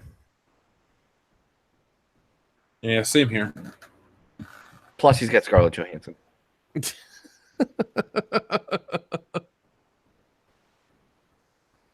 Interesting point from B-Dad, Dion. Yeah. What if Vision's blast had hit Falcon instead of Rhodes? Falcon has very little armor. I feel like he would have just died. That's dark. Oh shit! No, that's a really good point. Well, Hey, I think We're about to get really woke. he's not trying again. When he tells him to take the shot at Falcon, he's just trying to easy now. He's trying to take off. He says, "Turn him into a glider." I know he says that. Yeah. No. I'm not talking to you. I'm talking to the guy who's asking. So he's not trying to kill Falcon. He's just trying to take his pack off. So even if it hit him, it wouldn't have killed him. And just he didn't anticipate, fucking what's her name making him miss his shot. One funny thing about Phil was when we went to see this and everybody was clapping for Wakanda, he goes, "Shut up!" like that. Phil ain't Jesus. woke. Damn, Well, Phil, we do know that Just Phil need likes to look to- at Phil likes nobody to drop the applauded. N-bomb every once in a Look, while. nobody applauded when they went to Nowhere or New York City. You don't applaud because you're in Wakanda. and is that the first time they had the label at the bottom where it said Wakanda in the movie? In this movie, No, because they had the thing for Nowhere in Space. Okay. I clap because Well, they do it for Titan too, so they do it for every different location. no. What I'm saying is nobody else in the theater clapped for Titan. These No, other no, no, candidates. he- yeah, They're just like, "Oh my God, Wakanda!" It's like, guys, I get it. Black Panther was okay. Let's not act like it's a fucking revolution. I personally love Black Panther and everything Wakanda stands for. This is woke dough slice. To woke those slices. All right, Dad, you're up. We've been holding every minority back for far too long. Hey, woke those slices. Can you bring Kendo back and go kill yourself? Hey, I'm down for the white dude admitting that. We have confirmation, America. From Missouri, we're good now. We're good there. We're good. Actually, that's just woke dough slice. Kendo Slice personally thinks that we should oppress more people. Easy. Can I get halfway between, please? Can we just oppress the countries we don't like? Fine. I do like the cape. I do too. It has its own personality. It reminds me of Joel. Yeah. Nobody does have a Spineless. personality. No, though. He's essentially invisible. We never notice him. I thought it was something stupid. Yeah. So I was very upset when I came to New Orleans and I was greeted at the door by Joel. I was like, God damn it. All the people in that room that could come down and let me in the hotel, you send me Joel? Because he was the only one that had shoes on. Yeah, and we were all drinking. We couldn't walk down there. That's an accident waiting to happen. Sorian Sky has an interesting statement. I thought Agent Carter's grandniece from Winter Soldier was the hottest MCU chick. Totally would bang. Well, Sorian Sky, I think Agent Carter's the best looking one. Nick Dion yes. Kenda, who do you think is the best looking one in MCU? Carter. I don't know who Agent Carter. Which one's Agent Carter? The blonde Hold on. chick from Civil War, and then Agent Carter is the one with the big boobs from the original Captain America. Haley Atwell. Oh yeah, I need to watch that movie again. Shit. Ooh. I gotta. Oof. Agent Carter is fine as shit. Woke Hey, Doe you know- Slice doesn't think we should objectify women, so I'm not going to answer. Just because Woke Slice can't get laid, don't bring that shit over here. Well, have you noticed, though, the MCU took the opposite approach? They hired the most attractive people for every role possible. Yeah. I'm not trying to be funny and minimize their acting. Oh, there goes Spoldermort. And he's gone forever, thankfully. And Well, there it's was 'cause the, they know their audience. They made sure to get attractive people who could act for the. Oh yeah, but I'm just saying, like, look at Scarlett Johansson's attractive, Mantis attractive, Gamora attractive, even Gwyneth Paltrow, as unlikable as she is, not a bad looking woman. No, not at all. Now, Star Wars, they're going the opposite approach, where everybody's so fucking ugly, giant, ugly fucking people.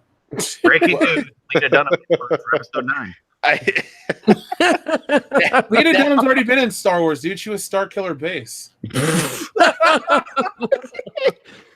That makes sense because Kylo Ren's been in that thing many times. Oh, God. How are people, Barbarella? How do you forget about Kat Dennings and her big boobs? We got a message. Barbarella says the assistant to Natalie Portman's character Jane had big boobs too. Oh shit! No, you're right. God damn it, you're right. Darcy. Oh, you're right. She's in the universe. Yep. Takes a woman to point that out to us. How far we have fallen. Can't even remember Kat Dennings. You come back from the ledge a little bit. No, jump, motherfucker, jump. You know, we got rid of Dustin for a reason. I'm saying we completely forgot about Kat Dennings, and it took a woman to bring that back up to us to remember. Oh yeah. Well, at least the one we got what you were saying. Yeah. Well, at least she knows. Yes, but you were trying to spin it to make me look bad. That's not hard. Do that on my own. Thank you very much.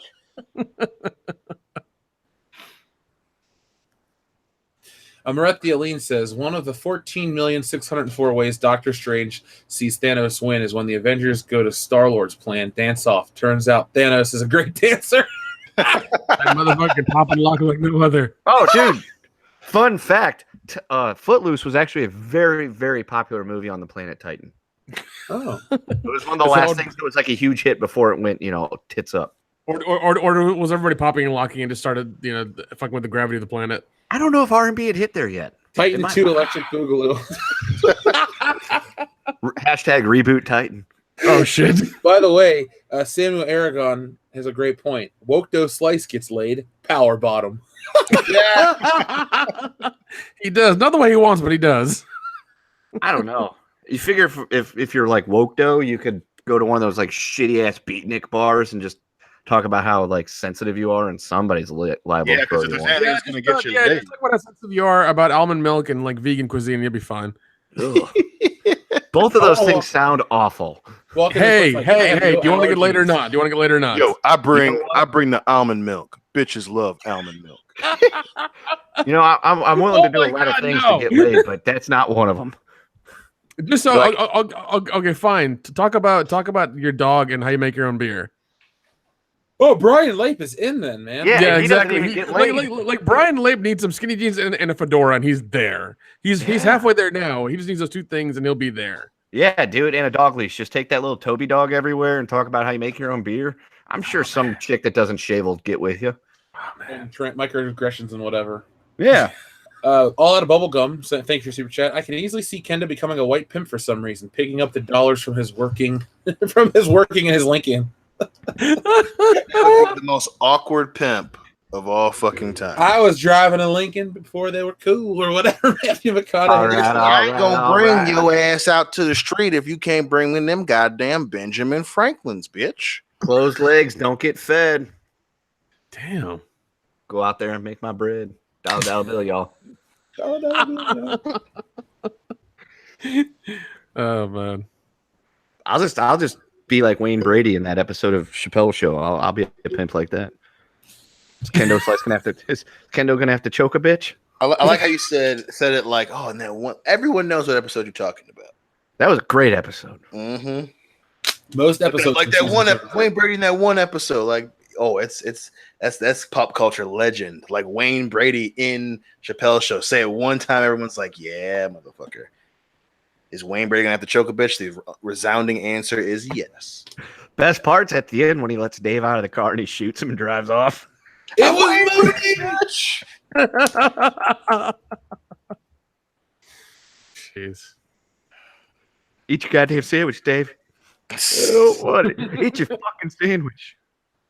Give me a sandwich, Dave. Yeah.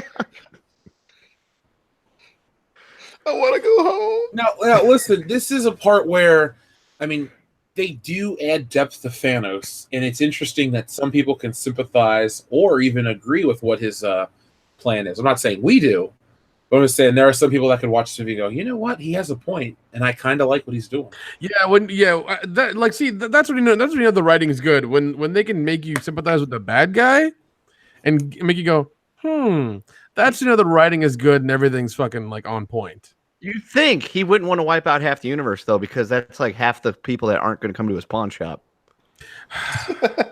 Sales are going to plummet at Rick Thanos' paw. He was only going to give him $5 anyway, so I think he's okay. Yeah, he was going to lowball and try to screw him over. Yeah, that's true. Listen, Gamora, I got this guy that's a fucking expert in robotic sisters. I'm gonna have him come in, take a look, and we'll see what we can do. Expert in robotic sisters. I've heard. And at the end of the day, he's only going to offer $10 for Nebula. Rhaegar Targaryen says, first off, thank you, Rhaegar Targaryen. Black Order is missing one member and nerfed. Real Hickman's Infinity War and see how read Hickman's Infinity and see how horrifying they are. They should build them up instead of killing them off. So Black Order, I guess, is Proxima Midnight and all the Thanos villains, sidekick henchmen. I think Rhaegar Targaryen should beware of Robert Baratheon at the Trident. He'll get that. He understood that reference. Good. Am I the only one that wanted Nebula to die? Yes, I love Nebula. Can't fucking stand her. I love how he's like, she tried to kill me. She almost succeeded. I'm just like, God damn, Nebula is so fucking badass. Even though she's whiny, but she's badass. I like Karen Gillan, the actress, but I can't stand Oh Nebula. yeah, she's fucking hot. Oh, she was awesome in Jumanji as well. Oh, I know.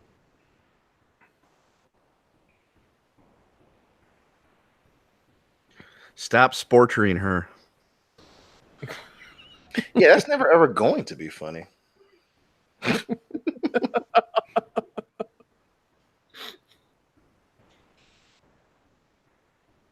I have a universal genocide guy. He gets everything half off, says Michael McKinnon. What about global genocide? How does that work? Can you still get some, can you get like 10% discount? No, Oh, only universal. you have to You gotta snap it away. I'm sure Rick Thanos could find an expert on global genocide. I'm just saying, you gotta start small, work your way up, I mean, genocide, that's a weird place to start. he's at plus 33 stats. I'm sure he could pull something off right now. Yeah, but his charisma is -10, man. Come on now. Yeah, but he was already like overpowered to begin with. That's He true. he was to this universe what Roman Reigns was to WWE 2K18. Really shitty. Useless. Now just OP. Oh, okay.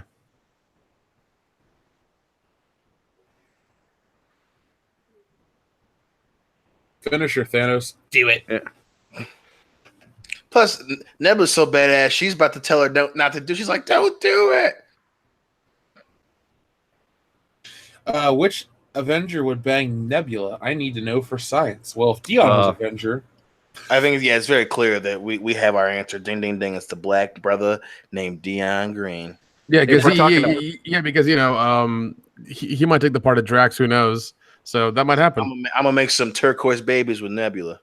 now Dion, you're in a room. On one side of it is Nebula, ready to go, and the other side is Lena Dunham, eating a cake and being unlikable as ever. Who do you do? And smelling of BO. Who do you do? Oh my gosh!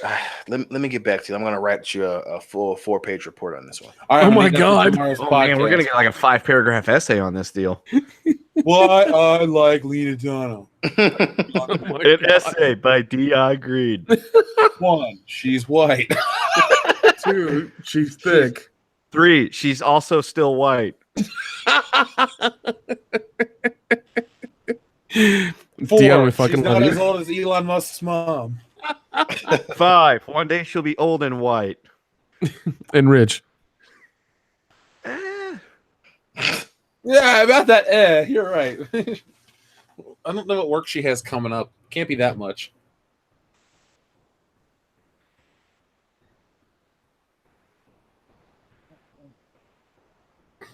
I'd like to think that since Nebula is mostly made out of parts, somehow Lando would be able to bust through the time. Oh my God. Come and have his way with him. He might like her even more because she looks human, but she's all parts. Yeah. Yeah. I love this moment here. It's kind of funny and kind of sad at the same time. What, talking about Thor's lack of a family? Yeah. Oh, Dion, Lena Dunham's only 5'3", dude. Oh, Reason number 6. She's short. I'm not into short chicks. Yet you married one. That's not her personality is really tall. Lena Dunham? I'm gonna next time I see her, I'm like, "Hey, Hillary, your personality is so tall in this room. I feel short." The shit you say. I don't even know her, but if I ever meet her, that's how I'm gonna greet her. Be like, wow, I didn't know what to expect, but God, your personality is just so tall. Nice to meet you. She's gonna hate us the first time she meets us. Yeah. And it's Dion's fault. Yep, it is. It is. I'll leave Dion's house. She'll be like, Dion, never again.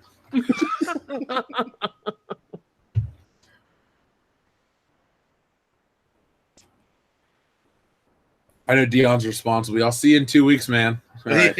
Probably.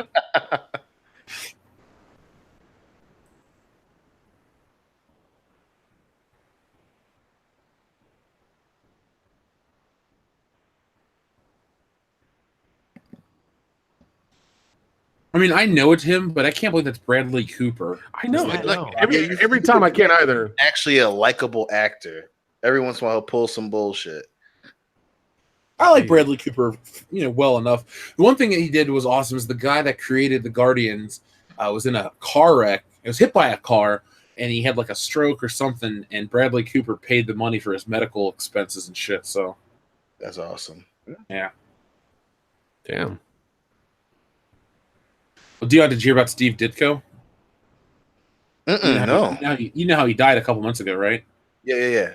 For those out there, Steve Ditko was one of the creators of Spider-Man. Anyway, there was this old rumor that he was like an old hermit who lived in poverty. Here he was worth $1.3 million. Jesus. Wow. Yeah. I'm glad to hear that. I know that was kind of like one of the things that pissed so many comic book fans off is that he helps create one of the top 3 greatest comic book characters of all time, and the dude was fucking poor as shit. Not the case. He died okay. That was it's funny. All these big comic book creators seem to die in weird ways, like in terms of poverty, but then you find out they had a lot more going on for him, like Bill Finger. Like, oh, he died in his apartment. They threw his body out in the dumpster. No, the next day his son came to claim his body, and his ashes were spread across the beach, and his granddaughter, got his name on the movie. So Jeez. happy endings were more than just Yeah, Dion's it day just. spa. I guess it's a lot of rumor and urban legend and shit. This is the biggest role Peter Dinklage has ever had in a film, Dion. Oh, get out. Get off your own podcast. All right, bye, guys. That's all for me. Thank you.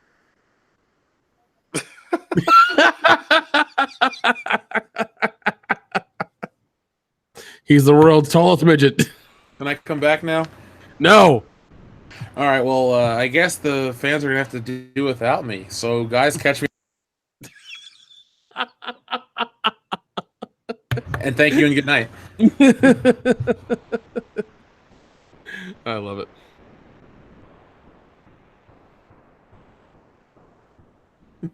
Jeff, no! This is great. Jeff, weather. no.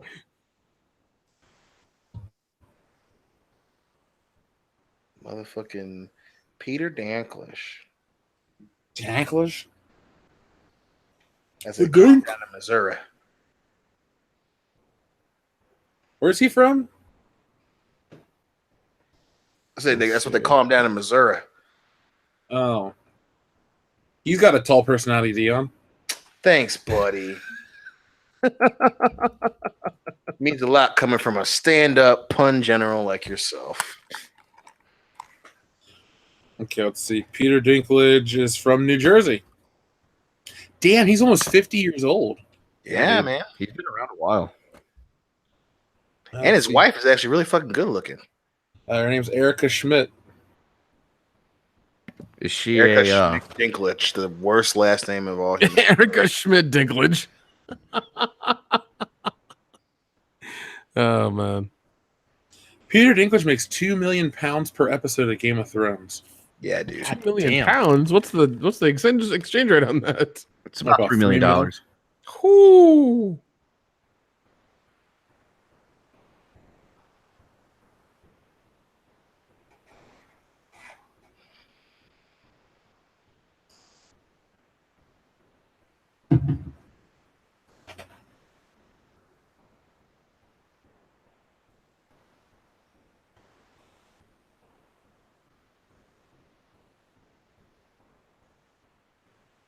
That was how all the trailers started with that planet. Yep. Motherfucking Titan. The second coolest space Titan scene next to Yeah, Mark Ruffalo, huh? 007 Cloud. Thank you for your super chat, Peter. Mr. Stark, I don't feel so good. Iron Man. Pete, no!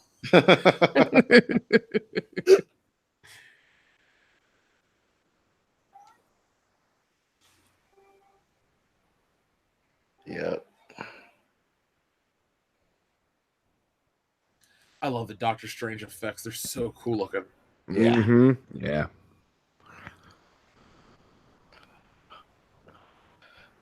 Another perfect landing. If it isn't a perfect landing, you mean you survived? Yeah, that's perfect. That's pretty perfect. Tit Ann. A lot of bubblegum sent in another super chat. Thank you, a lot of bubblegum. After seeing the gigantic dwarf, all I could think of was the scene from Spinal Tap and the little people dancing around the Stonehenge.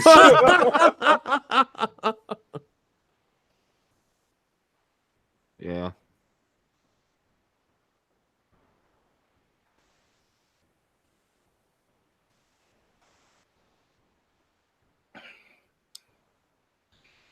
Oh my god, it's the Avengers and the Guardians fighting. Is Footloose still the greatest movie ever? It never was. Actually, a very true statement. Me blanket of death. That might be my favorite line of this whole movie. It never was.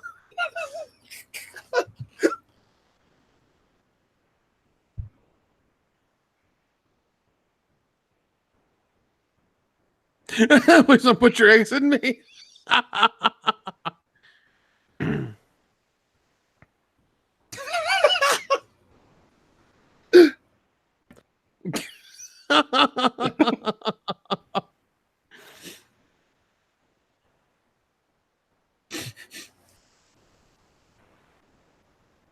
Chill the F out.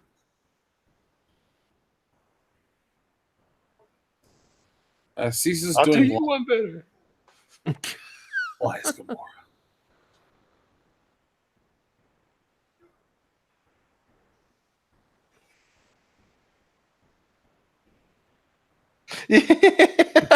I can take it.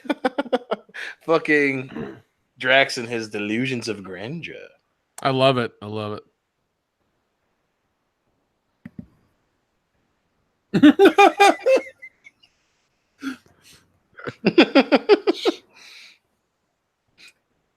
Look, even though he hadn't been to Earth in forever, he even fucking makes. What am I supposed to say? Jesus? And also, like, never mind. Never mind. I'm just not gonna go into that. This interaction was everything I wanted and more. I know it was so good. great. It was ridiculous. I loved it. Oh, so fucking good. Why is Gamora? What am I supposed to say? Jesus? Don't put your eggs in me. We're the Avengers, man. That whole scene, that whole damn scene.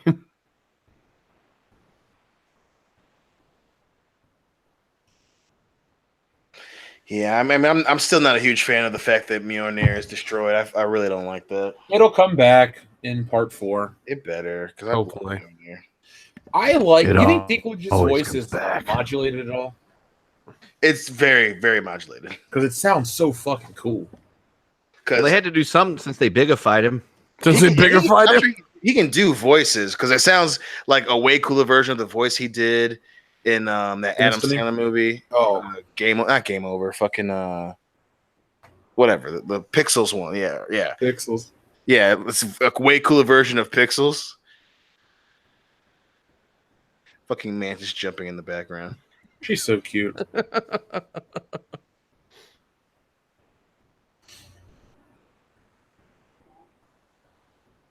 I just like how to point out how fortunate they all are that Titan has got oxygen. Yeah, convenient. Who would have known? Well, a lot of planets in the Marvel universe have oxygen. Magically. Well, it's kind of be fucking weird if you just didn't go off a major building block of the universe, but that's cool.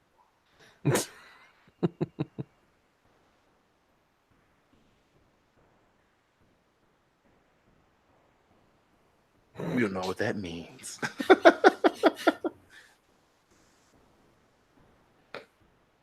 So part 2 of this is filmed, right? I don't think they're done.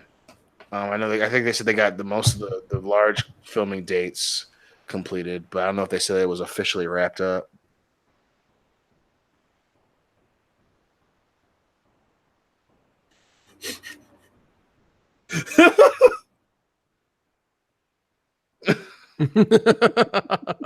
So good.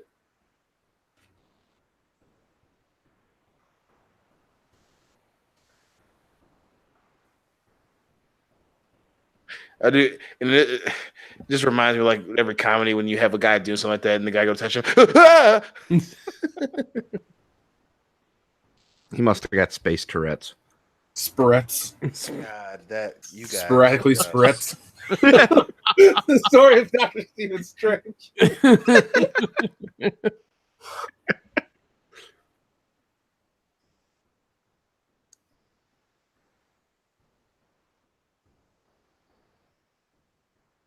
Spoiler, that's the one scenario that's going to play out in the next movie. Oh. Dormammu, I've come to bargain. That's just what they do again and again. What was the meme that came out? I think was it when Disney was trying to buy Fox, and it was Dormammu, I've come to make a deal. Now, Doctor Strange was the Marvel flick that impressed me more than I thought it would. Oh, I thought yeah, that was same going to here. be the one where I'm like, oh, this is going to be it. This is going to be the shitty one. Nope. Ant-Man was the one for me. I remember when they released the pre-production trailers, the ones that leaked online, and I was just like, man, that kind of looks kind of silly. How are they gonna? And then I heard it wasn't Hank Pym, it's Scott Lang, and I was like, fuck, you know, how are they gonna explain this shit?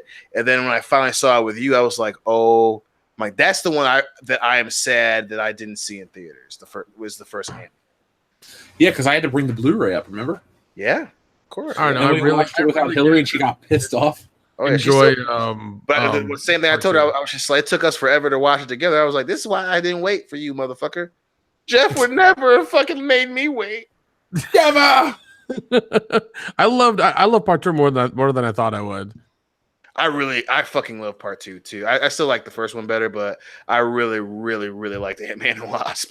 Oh yeah, so much a lot of fun. Motherfucking Red Skull. It does make me sad though that he's here on Domanda or whatever this planet's called. Boromir? Yeah, because I really wanted to see like him return as a Captain America villain at least one more time. I wanted Hugo Weaving to return. Yeah.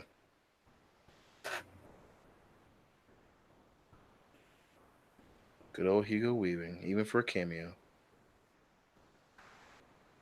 Yeah, I didn't see this one coming when I was like, oh, no way. Same here, man. Same here. Didn't see it coming. Mm-hmm. I liked it though. It was a really nice surprise. There was an audible gasp in the theater when he came out. Oh yeah, I mean, I think like, whoa. There were so many fucking moist eyes in the theater at this point. That's not all that was moist during this movie, do you? Hey, if you know what See I in the mean. theater. They had to fucking hose those seats down afterwards. They had to change them.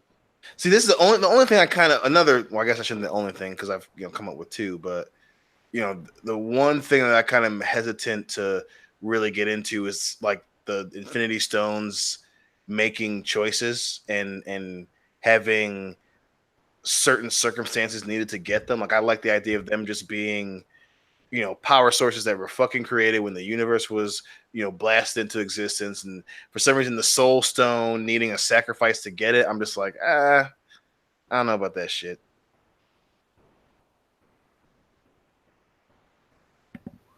I don't know. I think it adds to the ruthlessness and the depth of all of it because he can't just go hack and slash different planets and collect them this way.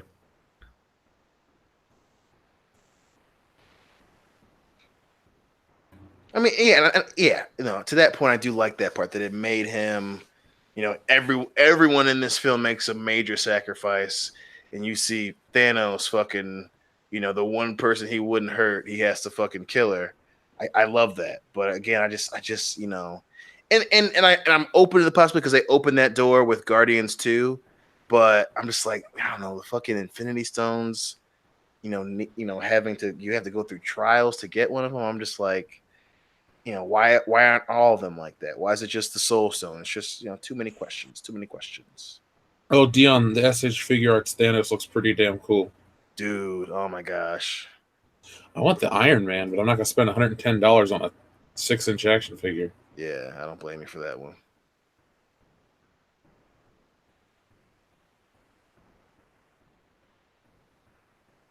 Can't get over that CG, man. Just like of his clothes, you can see everything. It's fucking good.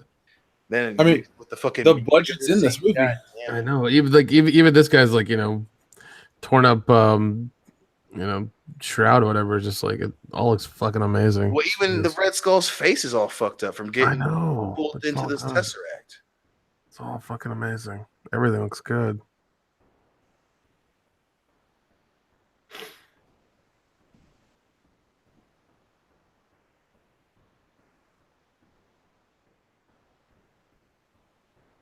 Motherfucking big ass Josh Brolin. All that working out during the Goonies movies really paid off. Stupid truffle shuffle, I'll fucking sacrifice you for the Soul Stone, bitch. Rosalina, help! But he let her keep the dagger. Those are the last words Thanos says. I let you keep the dagger. No, Rosalita, help. Oh, jeez. Ma! He split his lip! God damn. Now, wait a minute, Thanos. No! Thanos, no! I'm sure. I remember this in the theater. Like it was just silent, silent. You could feel the air sucked out. Yeah. She shouldn't have flagged his video. This is Gamora coming at you with another video flag. Not anymore. It's more like video. Ah!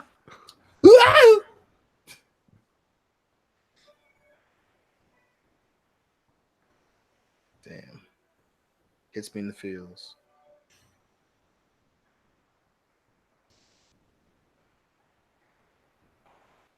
Boom. This is like when you beat a temple in Zelda. Yeah.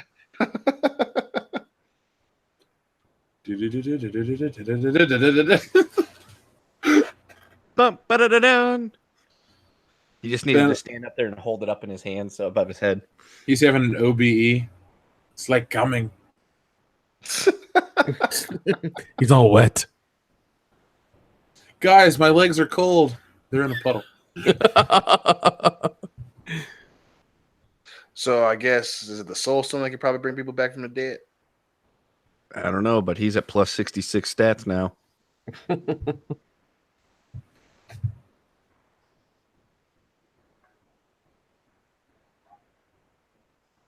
I feel like Vision's really milking his injury right now. That's the thing that pissed me off, right? Because clearly had the ability to heal him while they were in that fight, but he's taking his fucking time in the Quinjet, just like, oh, I'm still hurt, babe. Like, yo, Scarlet Witch, do some fucking magic and get him fucking healed, please. Thank you. Yeah, they need to add a sound effect for when like the jets and stuff go through that barrier into Wakanda. When they go through it goes woke.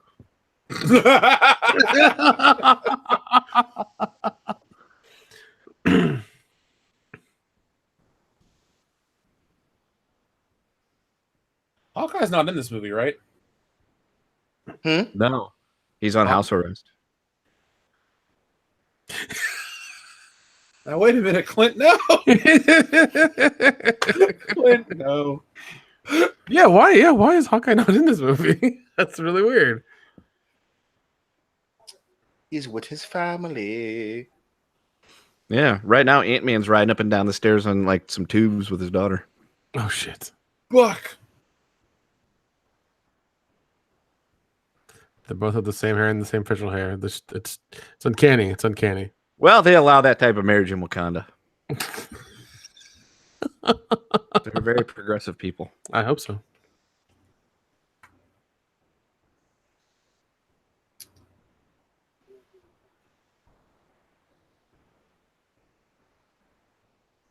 Yeah, you stupid honky. Jesus. You know, we get it. It's a room full of black people. It makes you uncomfortable. We fucking get it, bro. Shit. Her haircut makes me uncomfortable. Yeah, Not her it's like skin. a broke dick Leia hairstyle.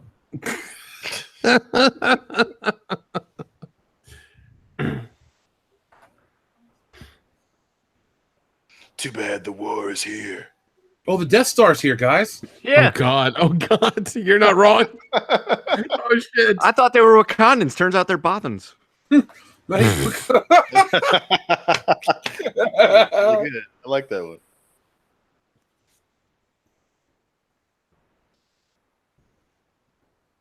Thank you, Anthony Mackie. Yeah, this fucking sky's on fire. This is just a situation. Yeah. We got a situation. Alvin. Really? We do? You don't say.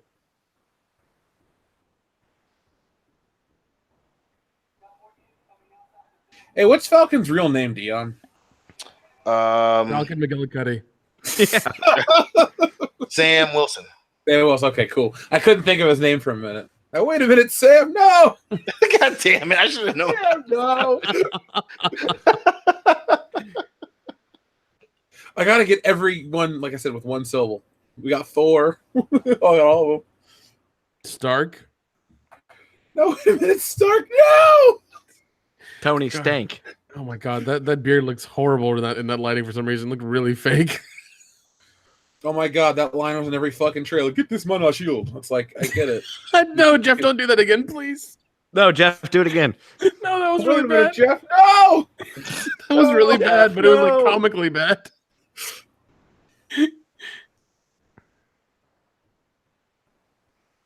Apparently, Yeah, Thor. apparently Thor doesn't need an air tank. He's a god. He's now a space god. A spod. I want your spod. Remember those Oh, commercials whoa! for Spod Man body spray? Oh That was yeah. just spod. But if it was in space, it would be spod too.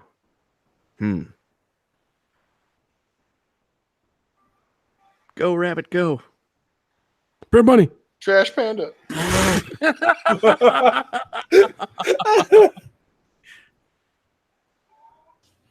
Jeez. What's a trash panda? What do you mean what's a trash? It's you, stupid.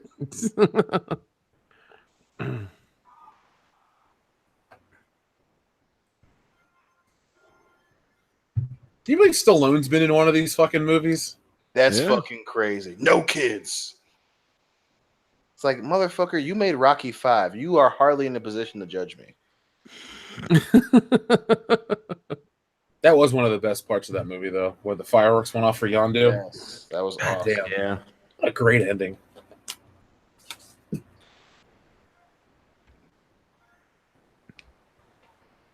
would be funny like they show like a tear going down Rocket's face. Like, it's beautiful. It's amazing what kind of shit I can build with this. I needed that guy's leg, and now look where I am. Imagine trying to do this shit with the old optical effects, Nick. Oh my God, no! Are you talking like 94 Fantastic Four, like that shit? Well, I'm talking like inner space special effects. Oh my God! Oh, that would be so difficult and so much more expensive. Inner space erotica. Jeez. Fuck up. Yeah, because you're talking like, oh man, lots of layers of just little toys and things like that, miniatures and stuff. Yeah, it would be. What these guys blue chew? Yeah, my grandfather. I wonder if they fixed the shitty CGI with his head popping up out of the armor. Oh, We'll see. It did not fit at all. Oh, look, it's a trade federation. I mean, never mind. If only Jar Jar and the Gungans were this fucking savage. Yeah. Misa want to go to war. Whoopee, whoopee. I like that guy. That guy's cool. Who, the big guy? Yeah. Was his like Jabani or some shit like that? Yeah, he wasn't. Yeah, because in Black Panther, wasn't he like the leader of that snow tribe or whatever? And they Yeah, were up in the mountains. taking no prisoners. I was like, that guy's cool as shit. He's savage and gives no fucks. Never No. give up, never surrender. Easy. God, there should have been 2 more of those movies. Thank you, Shirley Theron. No way. Well, it's not wrong. God. All right, calm yourself, dude. Calm yourself. Foreshadowing.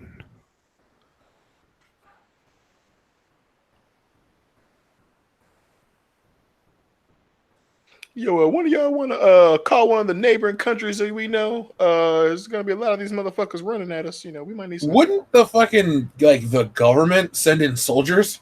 You would think. Well, once that you see fucking spaceships come out of the fucking sky and land in a specific location in Africa, there'd be some goddamn questions. But then it depends on what military forces are in the area close enough to get there. And there's no shield too. Right.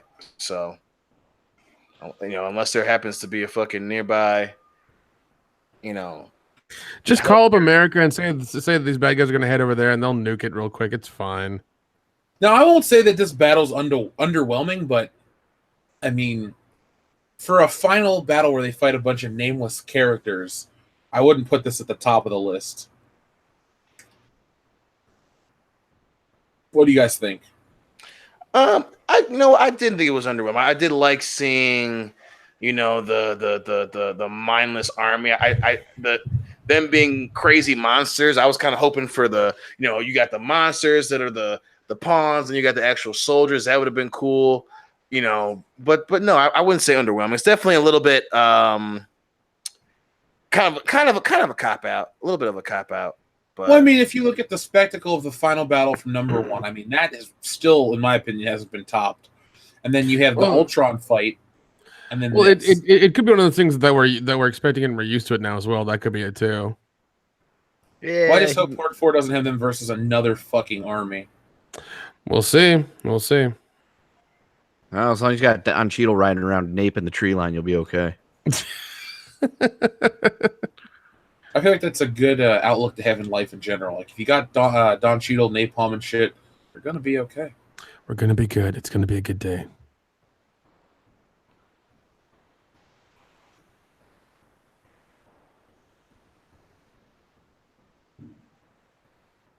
Yeah, bitch.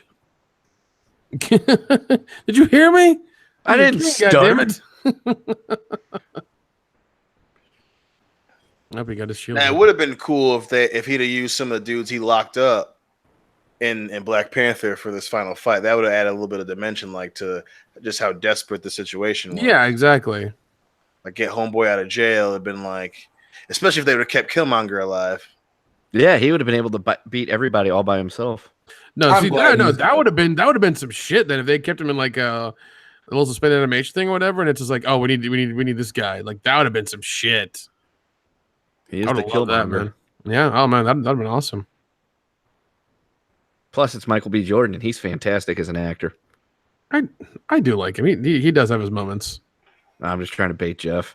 You don't get to touch me like that. Oh. Come on, you apes! You want to live forever?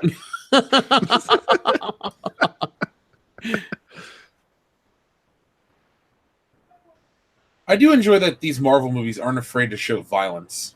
Like, Yes. pretty intense violence. I'm not saying they're, not appropriate for kids, but they're not really pulling the punches. I mean, there's blood, yeah, when people you get see amputations. Well, I mean, it's especially Yeah, for you- Infinity you War, saw man. it. Like you got to pull it out because it's Infinity War.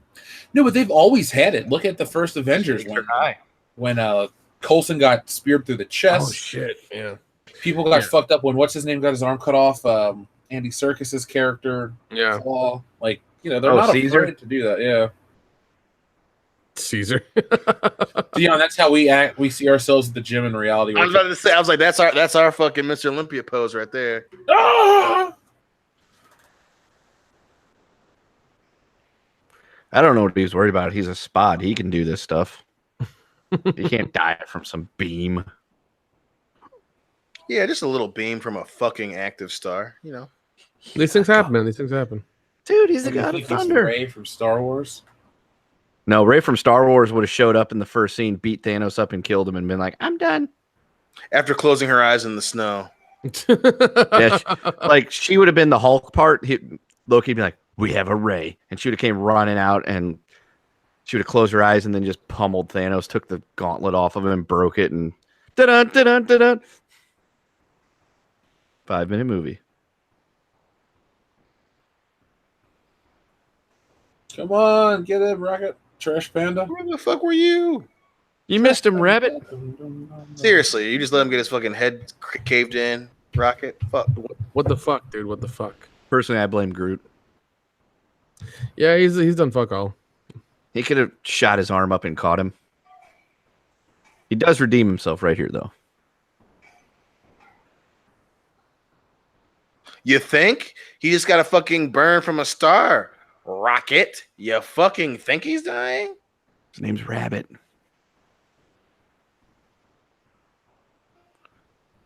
I am Groot. I'm gonna make the save here. Groot showing that he is the real MVP. That's right. I know that shit hurts, buddy. And he fucking cuts off his own goddamn arm. And fucking karate chops it. How much of a swerve would it be if fucking Groot would have picked that up and then it just would have grown into him and then he would have went and tried to beat Thanos' ass? That was Comes flying. awesome. He comes flying down with all the lightning and shit. You have fucking Groot turning heel. He just lets Thor die. You're the problem. Groot is now the god of thunder and lightning. That'd be cool. I'd watch that standalone film. Thunder Groot. Thunder, thunder, thunder, thunder, Groot.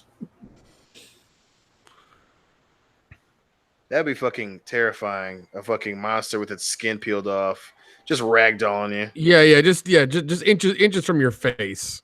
Yeah, it'd be unsettling.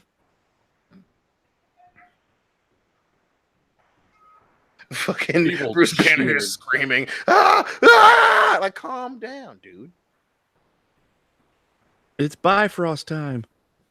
By God. It's Thor! It's Thor! Through thunderbolts and And I did And cheer lightning. for the part as well. Yeah, Mark Ruffalo. Ah. Yeah, boy. Yeah, Oh, that still looks like Oh, it shit. still looks good. Yeah. that does not look good. That still looks bad. We're gonna get Avengers Infinity War Special Edition where all they do is fix Did that they one add shot. the blue flame? They Everything add else the blue flame to flawless. Stormbreaker, Jeff? I remember I didn't when I rewatched this, I didn't get this far, so this is like all new to me since what is that, April when it came out? Yeah. I'm glad you remember that trailer. That's where the Mark Ruffalo comes from. I love that trailer. It's so ridiculous. Best part is there's still like 40 minutes left of this movie. It's so good. So good. Jeez. So good.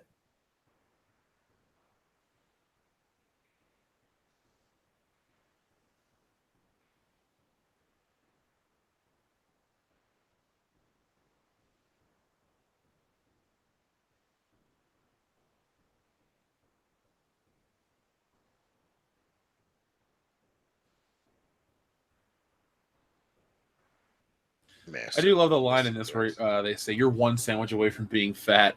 The Star-Lord. And then Drax is like in the chin. I'm gonna buy a Bowflex. I'm gonna commit.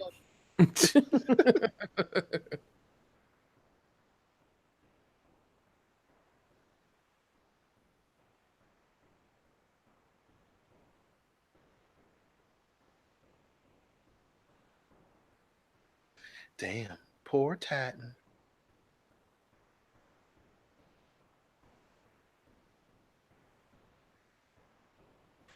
That's what happens when you let people run around with fucking bubble machines unchecked. Yeah, man. Every fucking time.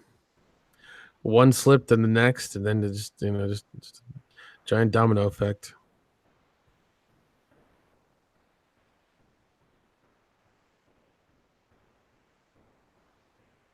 Yeah, I know you're not a big sports guy, Jeff, but there was a dude who fought in MMA recently, and he fucking cracked a guy, then he put on the fucking Thanos gauntlet. And it was like trying to snap his fingers. That's It was pretty awesome. fucking cool. That's hilarious.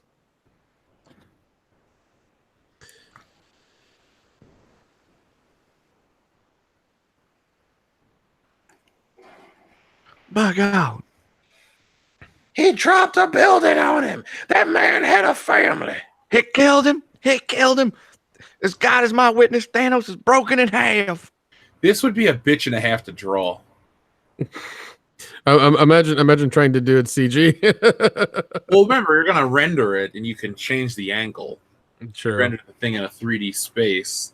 I couldn't imagine trying to just build a perspective off of that and constantly for each panel. Dude. God, this fight is so cool though too. This is probably the best fight of the No, movie. this is better than the battle going on Earth right now. Yeah. Because it's a spattle. Christ.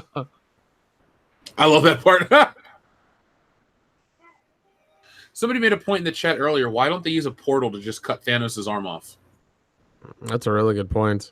Because plot. Because he has fucking 4 Infinity Stones. You're not just gonna drop a portal in him. He's just gonna fall in it, stick his arm up, perfect timing, and get it cut off. And even so, you're assuming the portal can cut through a being powered by 4 fucking Infinity Stones. Yeah, he's got plus 75 stats. If Spider-Man can pull it off of him, I'm sure that's still possible. He was distracted. And they were trying to make him fall asleep. Yeah, Him being fully in the middle of the fight. But here's the thing: why he's distracted and falling asleep? Why don't they just use a portal to cut his head off? Because he's trying to pull it off here right now, though. So you Because then we wouldn't have an Infinity War Part 2. Because plot. Yeah.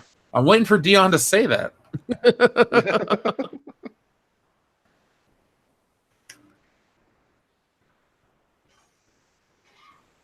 Nebula, the tough muff. metallic muff. Yeah. Metallic muff. Met Muff.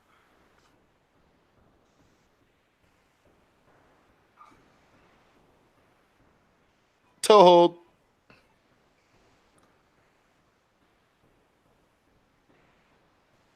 Isn't it great that Spider-Man never runs out of webbing in this movie? Well, he's a teenager. I'm sure he's got plenty. Just gallons of it, just at his disposal.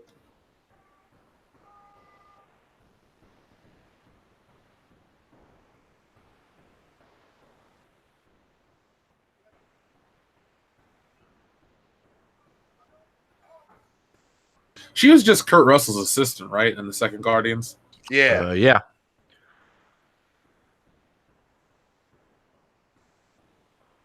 And this is where We know his fucks webbing's us. not made by his body. It was a semen joke. They talk about it in Civil War. The tensile strength's incredible.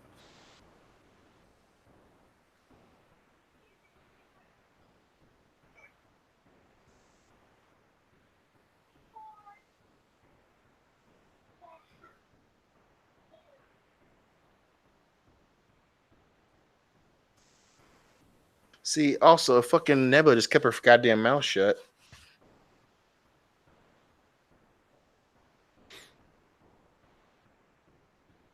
You fucked the Star-Lord.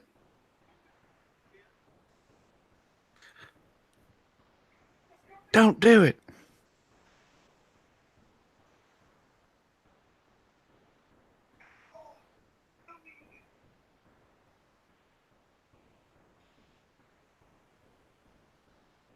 Don't do it, Pete. No, Peter, no. Now, wait a minute, Pete, no! You should have choked his ass out before when you saw that he was being a dick.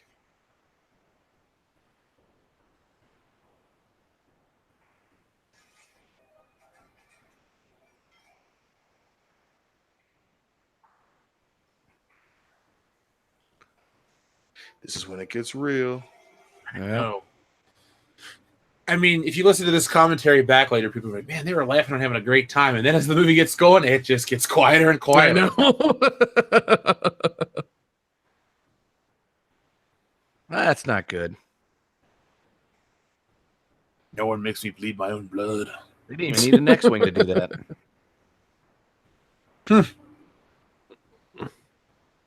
You drop another moon on me, I'm gonna lose it.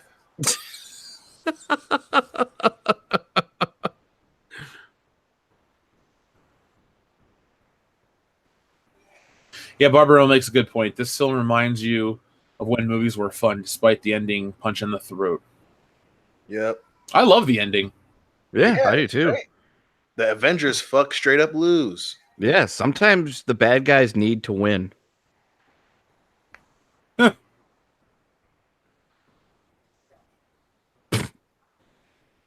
gonna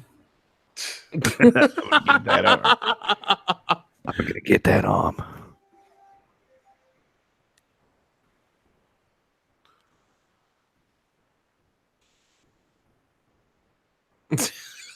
Oh, I love this part.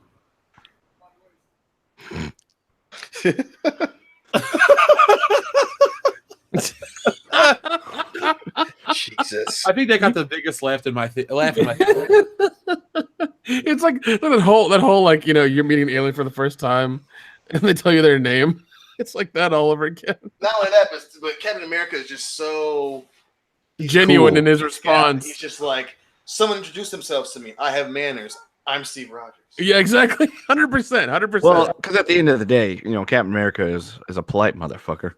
Oh, he is. He's 100 years old. That's right. Back when there was a thing called manners. Now we just got Manvers. You shooting bullets if that was going to stop it, guys.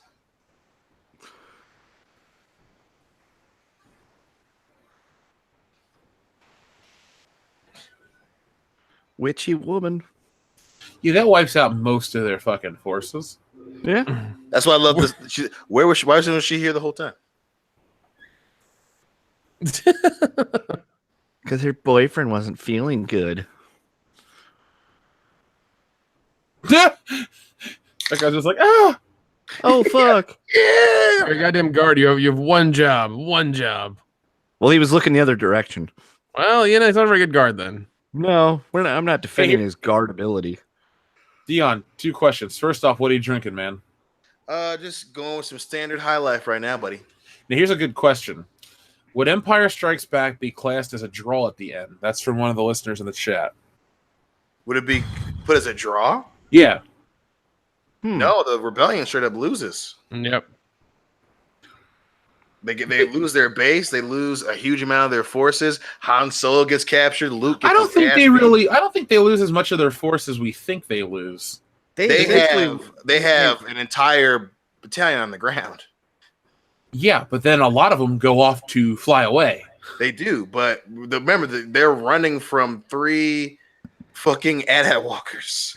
Those guys didn't make it. Here's the thing: the Avengers straight out lose in this one. Right. Luke gets up, dusts himself off, gets a new hand, and just kind of like looks off, like, I'll come back next time. They're just fucking done in this one. This is a much more vicious defeat. Oh no, No, it is sure. because I mean, like half the universe is gone, half of them are gone, and they're just like, and they've really like had their ass handed to them 100%. So they're just like, fuck, man, what do we do? Because the ending for this is so long and depressing. It's like, you know, they wanted to really nail it home that like, yeah, they fucking lost. I wouldn't say that Empire ends in a draw. It definitely ends in an Empire victory, but it's not as crushing of a victory as Thanos is at the end of this movie. Because, I mean, the rebels are on the run, and the Empire's got the upper hand. Whereas in this, it's just like half the universe is now fucking dead.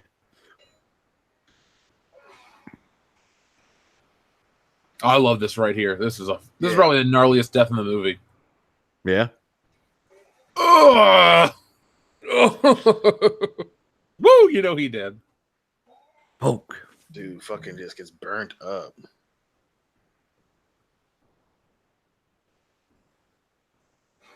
Guess need to go to couples therapy or something. Yeah. But I think this chick has the gnarliest death. Never mind. Yeah, her fucking blood gets splattered all over the place. Yeah. Luckily, it's blue. Plus, we established that Vision can't fucking fight. I know why Vision's the way he is, but he's so fucking useless in this movie.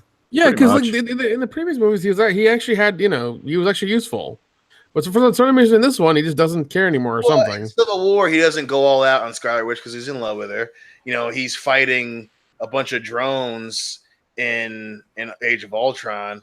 You know, I like Vision, but he just is just he's definitely the peen of the fucking Avengers. Oh shit.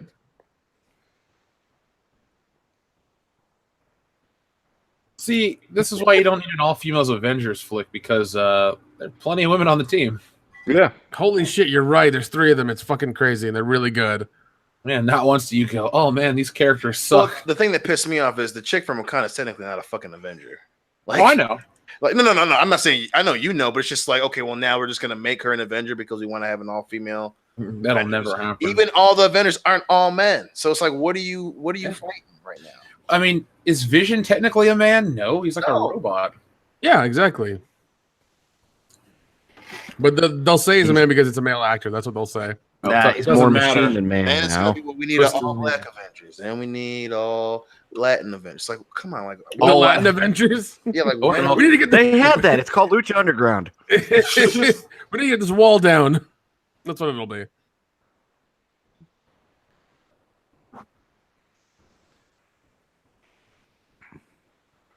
That's fucking cool. God. Mhm. Plus, not only that, they're fighting on the fucking chunks of Titan.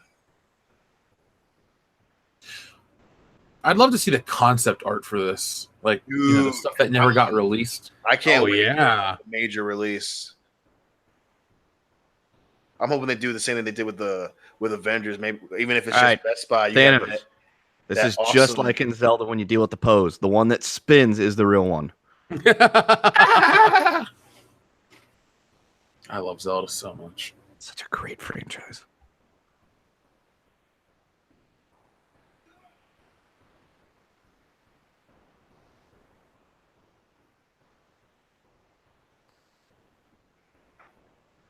It is smart on his part not to actually have the goddamn.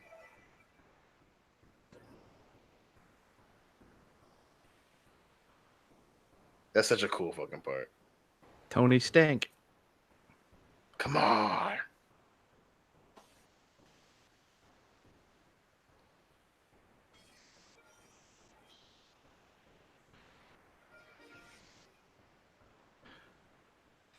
Such a cool fight. Thanos with the no cell. Thanks, Brock. Jeez.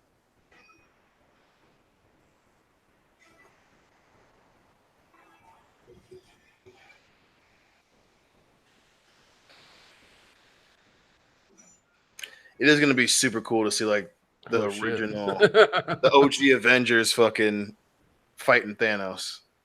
Yeah, but I hope they don't pull this stupid bullshit approach and just kill them off. No, I really hope they don't Just do let that. them fucking win, and let them. Don't make any more movies with them, and let you always have the possibility that they could come back in another film. Yeah.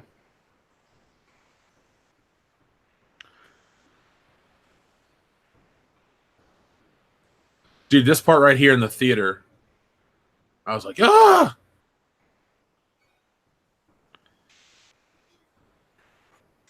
I legit Yeah. thought that was it for I RDJ. applauded. I went, yes! Because I've been talking about it for years. He needs to die here. Well, good thing you were wrong, as I said you were.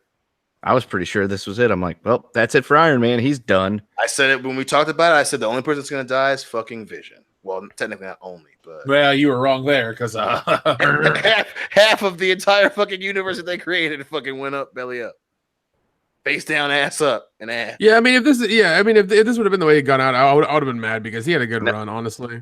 No, you mean face down, ash up. go home. Go. I actually like I am at home. There you go.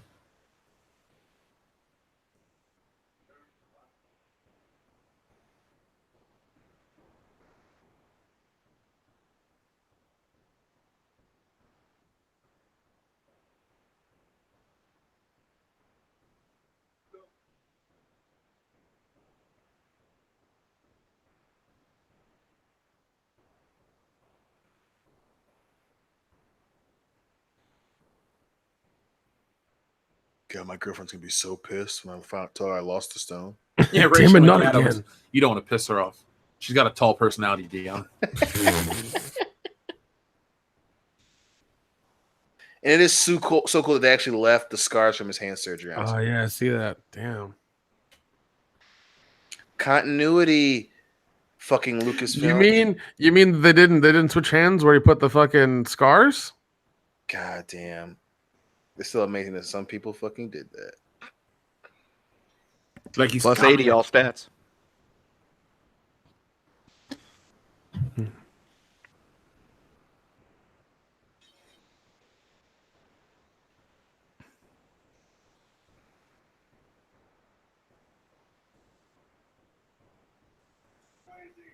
He gone.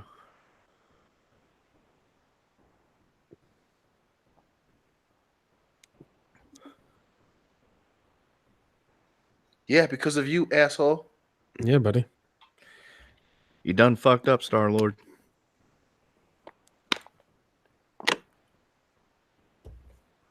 So make a portal. Let's go to Earth. Come on.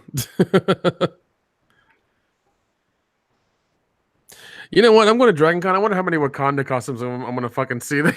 Too I don't many. know. Jesus.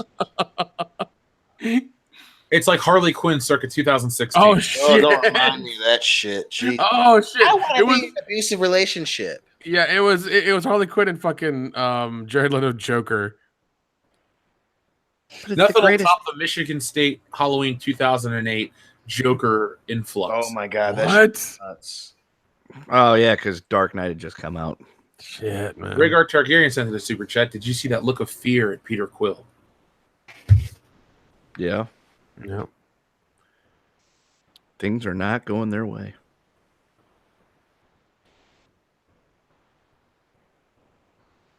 It's the wind, Scarlet. Duh.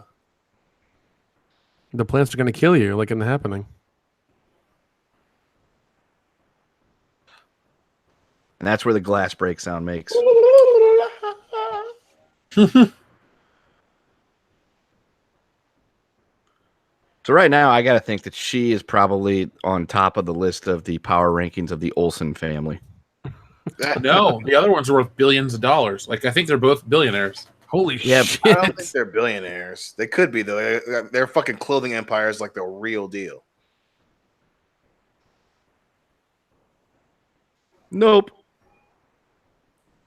That would fuck me up.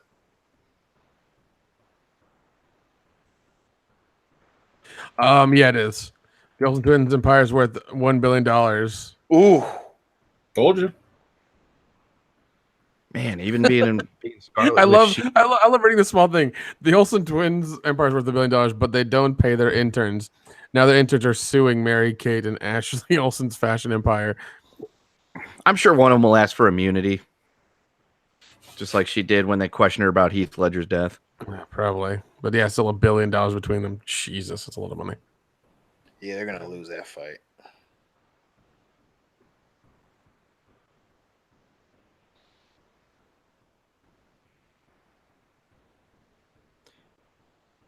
I said, baby, kill me.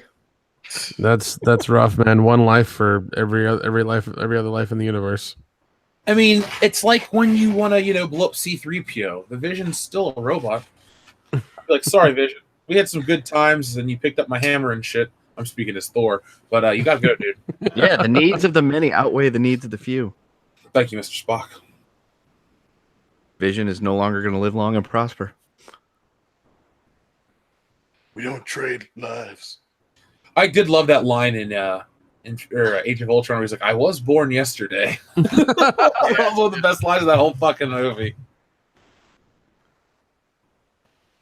I do like the slowed down, shots with the music and stuff. It's got that whole war movie, shit's going south feel to it. Yep. Definitely does.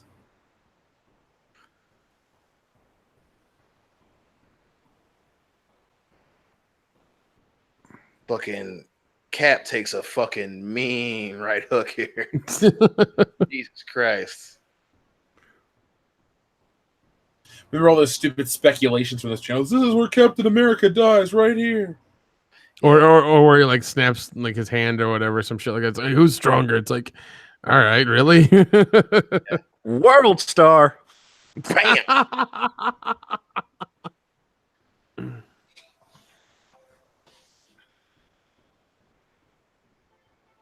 Just the whole visual of them all coming at him, and Thanos just keeps advancing. Keeps advancing. He's thinking of Jennifer Connelly one last time. Ain't no stopping him now. He's on the groove.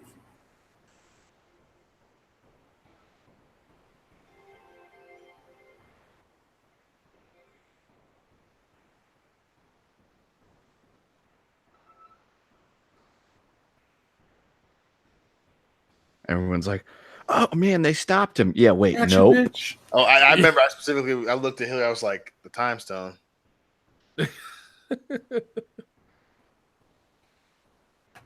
Yeah, imagine watching this for the first time. You're like, "Oh, the Avengers, they're gonna die, but they're gonna stop Thanos." Yeah, nope. Time stone. Not only that, but it's like you would slow him down. The only difference is he can't do it in one move. He still has fucking, 5 Infinity Stones. So he may have to go from planet to planet. Yeah, he can't just snap his fingers, but he's not going to have a whole lot of struggle going from planet to planet. Yeah. The Power Stone alone destroyed planets. The motherfucker has 4 of its best friends.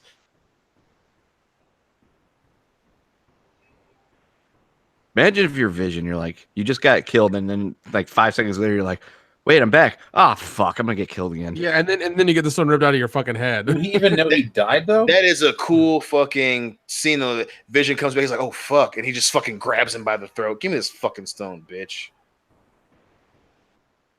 I thought you probably thought, oh good, I'm back alive. Yeah, nope. Ripping it out of your face. Oh, I love how he turns gray. Yeah, the fucking cape does too. Damn, just everything. Fuck you. And thrown away like the trash that he is. Ouch.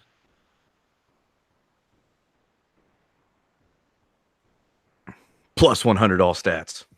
Thanos is unstoppable, except for a Superman punch followed by a spear or an atomic leg drop. So I think the Hulkster could beat him. Oh, Thor could beat his ass. When I saw this for the first time, I thought this was it. I was like, yes! I was like, Thor got him! Yep.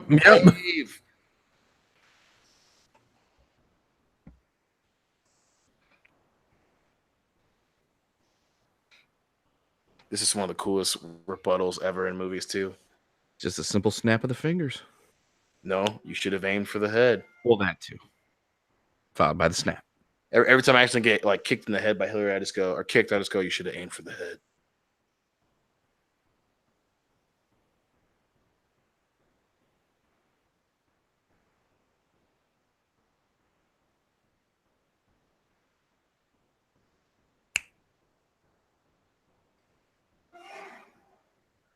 Damn.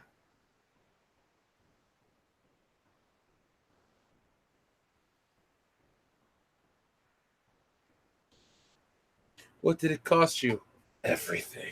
I love my snap of fingers, and the universe is basically like still. It's like, do you really want to do this? Are you sure? I'm looking forward to the next one where it shows the aftermath. Like, I hope that the next one doesn't show like Earth just, oh, everyone disappeared. I want to see everyone disappearing constantly. Like, airplanes fall out of the sky, trucks crash, people are on TV recording shows and they just disappear. I want that. That's how the movie's got to live together. Mass hysteria. The Ghostbusters are trying to stop Zool and Gozer. Well, I think they've been doing a good job of keeping things up with the time between movies. Is kind of the time in the year in the franchise itself. So I wouldn't be surprised if they do the whole "it's been a year." Everything's still in disarray. Like cities are still fucking. You see the scars from planes falling out of the sky. You see people like. Barely walking around the city, and other planets are just whole societies are falling apart. And but I feel like that's a major cop out of a lower budget film. I mean, this is supposed to be the biggest franchise from the biggest studio in the world. Start big, and end big. That's like some Nicolas Cage level shit. It's like, oh, there was a great tragedy and half the population disappeared. Well, you wouldn't. Nick Cage, you wouldn't. Thanos just ended gay marriage. Yeah. you would see things continuing. I think it'd be pretty cool to see, like it'd be like a fucking Fallout. It'd be like a fucking post-apocalyptic thing where You gotta show like them get back to Earth and all this other crap too. I think they should pull it could take them a year to get back. Pull a Halloween 2 and just start right after it ends. Okay.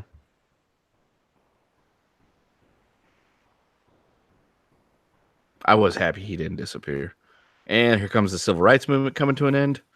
And Thanos is just striking down all sorts of Supreme Court decisions. Cool it over there. I don't have the Supreme Court in Wakanda. It's only the law of the jungle. And there goes Greenpeace.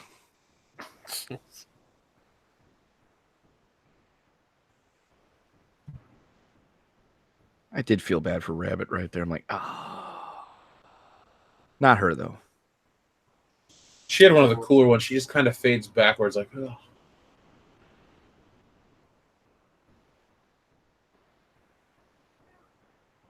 He's the pile in front of you there, Rhodey. Yeah. I do like they show that she shows how fucking she's freaking out. I love that. Yeah. Hey, Clint, this is your fault.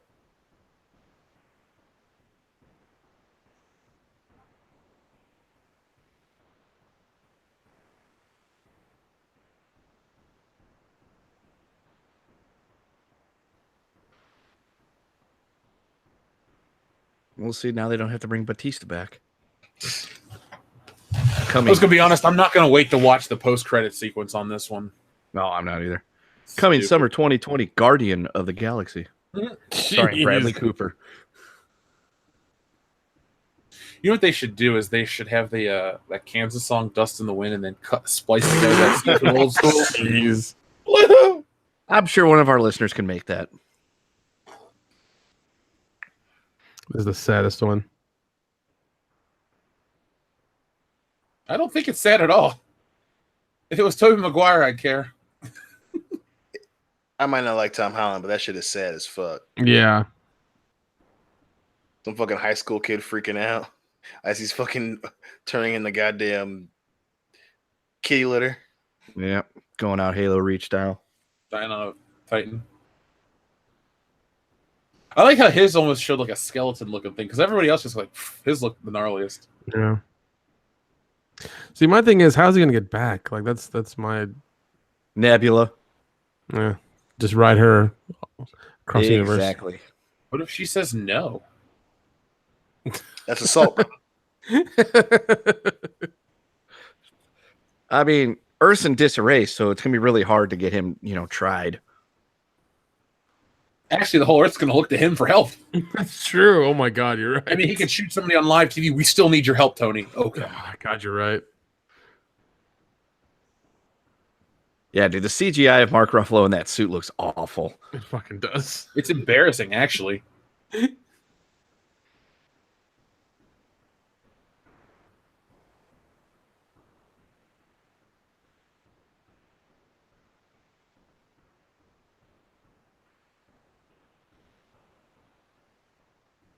You lose.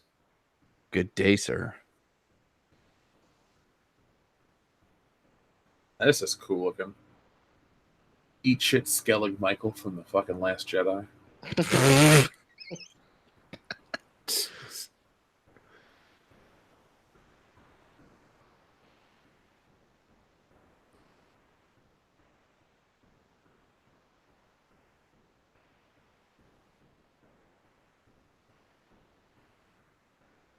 The mighty king sits upon his throne, knowing that the peasants will have their bread today.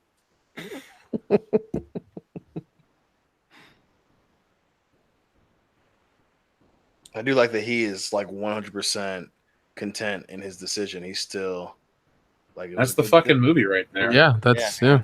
And the credits are 12 minutes, and we're gonna go to bed because it's midnight. So, yeah, this is the first time I've watched it completely through since it came out in theaters. I still feel the same way about it. Fucking love this movie. What do you guys think? I 100% agree there, boss. Yeah, definitely, it's man. It's definitely one that gets watched. Gonna get watched regularly. Fuck yeah. It is kind of fucked up that James Gunn being an executive producer is the last great thing this motherfucker's ever gonna do. Yeah. Fuck, you fucked yourself, dude. Oh no, it's Miss Marvel. So Or Captain Marvel. we're not going to sit through all this, but Dion, through it. in 30 seconds or less, pitch me your guess for Avengers Part 4. It's going to be called Infinity Gauntlet. You will see Iron Man get back to Earth. The Avengers will reconvene in the middle of the Earth, going into chaos. The universe going into chaos, and then they will be somehow contacted by the Watchers, who will tell them where Thanos is, and they have to get the gauntlet back in order to undo what he's done. And they will have a final battle. I would say probably on whatever fucking planet he ended the movie on. Praxis. No one likes that. Nick, what's your guess? I guess it's going to be another 2 hours and 45 minutes of just pure awesomeness, and I'm totally down for that. That's all I want, because this one, watching it again, like there were sections where we were just dead silent, and I mean, I can't wait, man. I really can't. It's gonna be so much fun. Kendo? The good guys are gonna win. I'm so glad we have you two on the show. Yeah. My guess has to do something with the quantum realm and time travel with Ant-Man. So we've seen set photos of them going back to the first battle in New York. I say they go back and stop Thanos in the past, and then Captain America sacrifices himself. So everybody but him lives. Oh, That's shit. because for some reason, that motherfucker wants to go. All right, folks. Well, thank you for joining us for Avengers Infinity War. It's been a fantastic evening. I'll be back in the morning with Good Morning Pop Culture, where I'm going to discuss the DC streaming service. And make sure tomorrow night you join us at 8 p.m. 8:30 p.m. Eastern Standard Time for World Class Bullshitters, the epitome of pop culture. And between all those live streams tomorrow, I'm going to be finishing up some page work and getting it off to the colors. So you'll be seeing the next page of Stealing Solo before you know it. So thank you, folks, for supporting the channel, supporting all that supporting all that we do, and we'll be back later with more. Peace.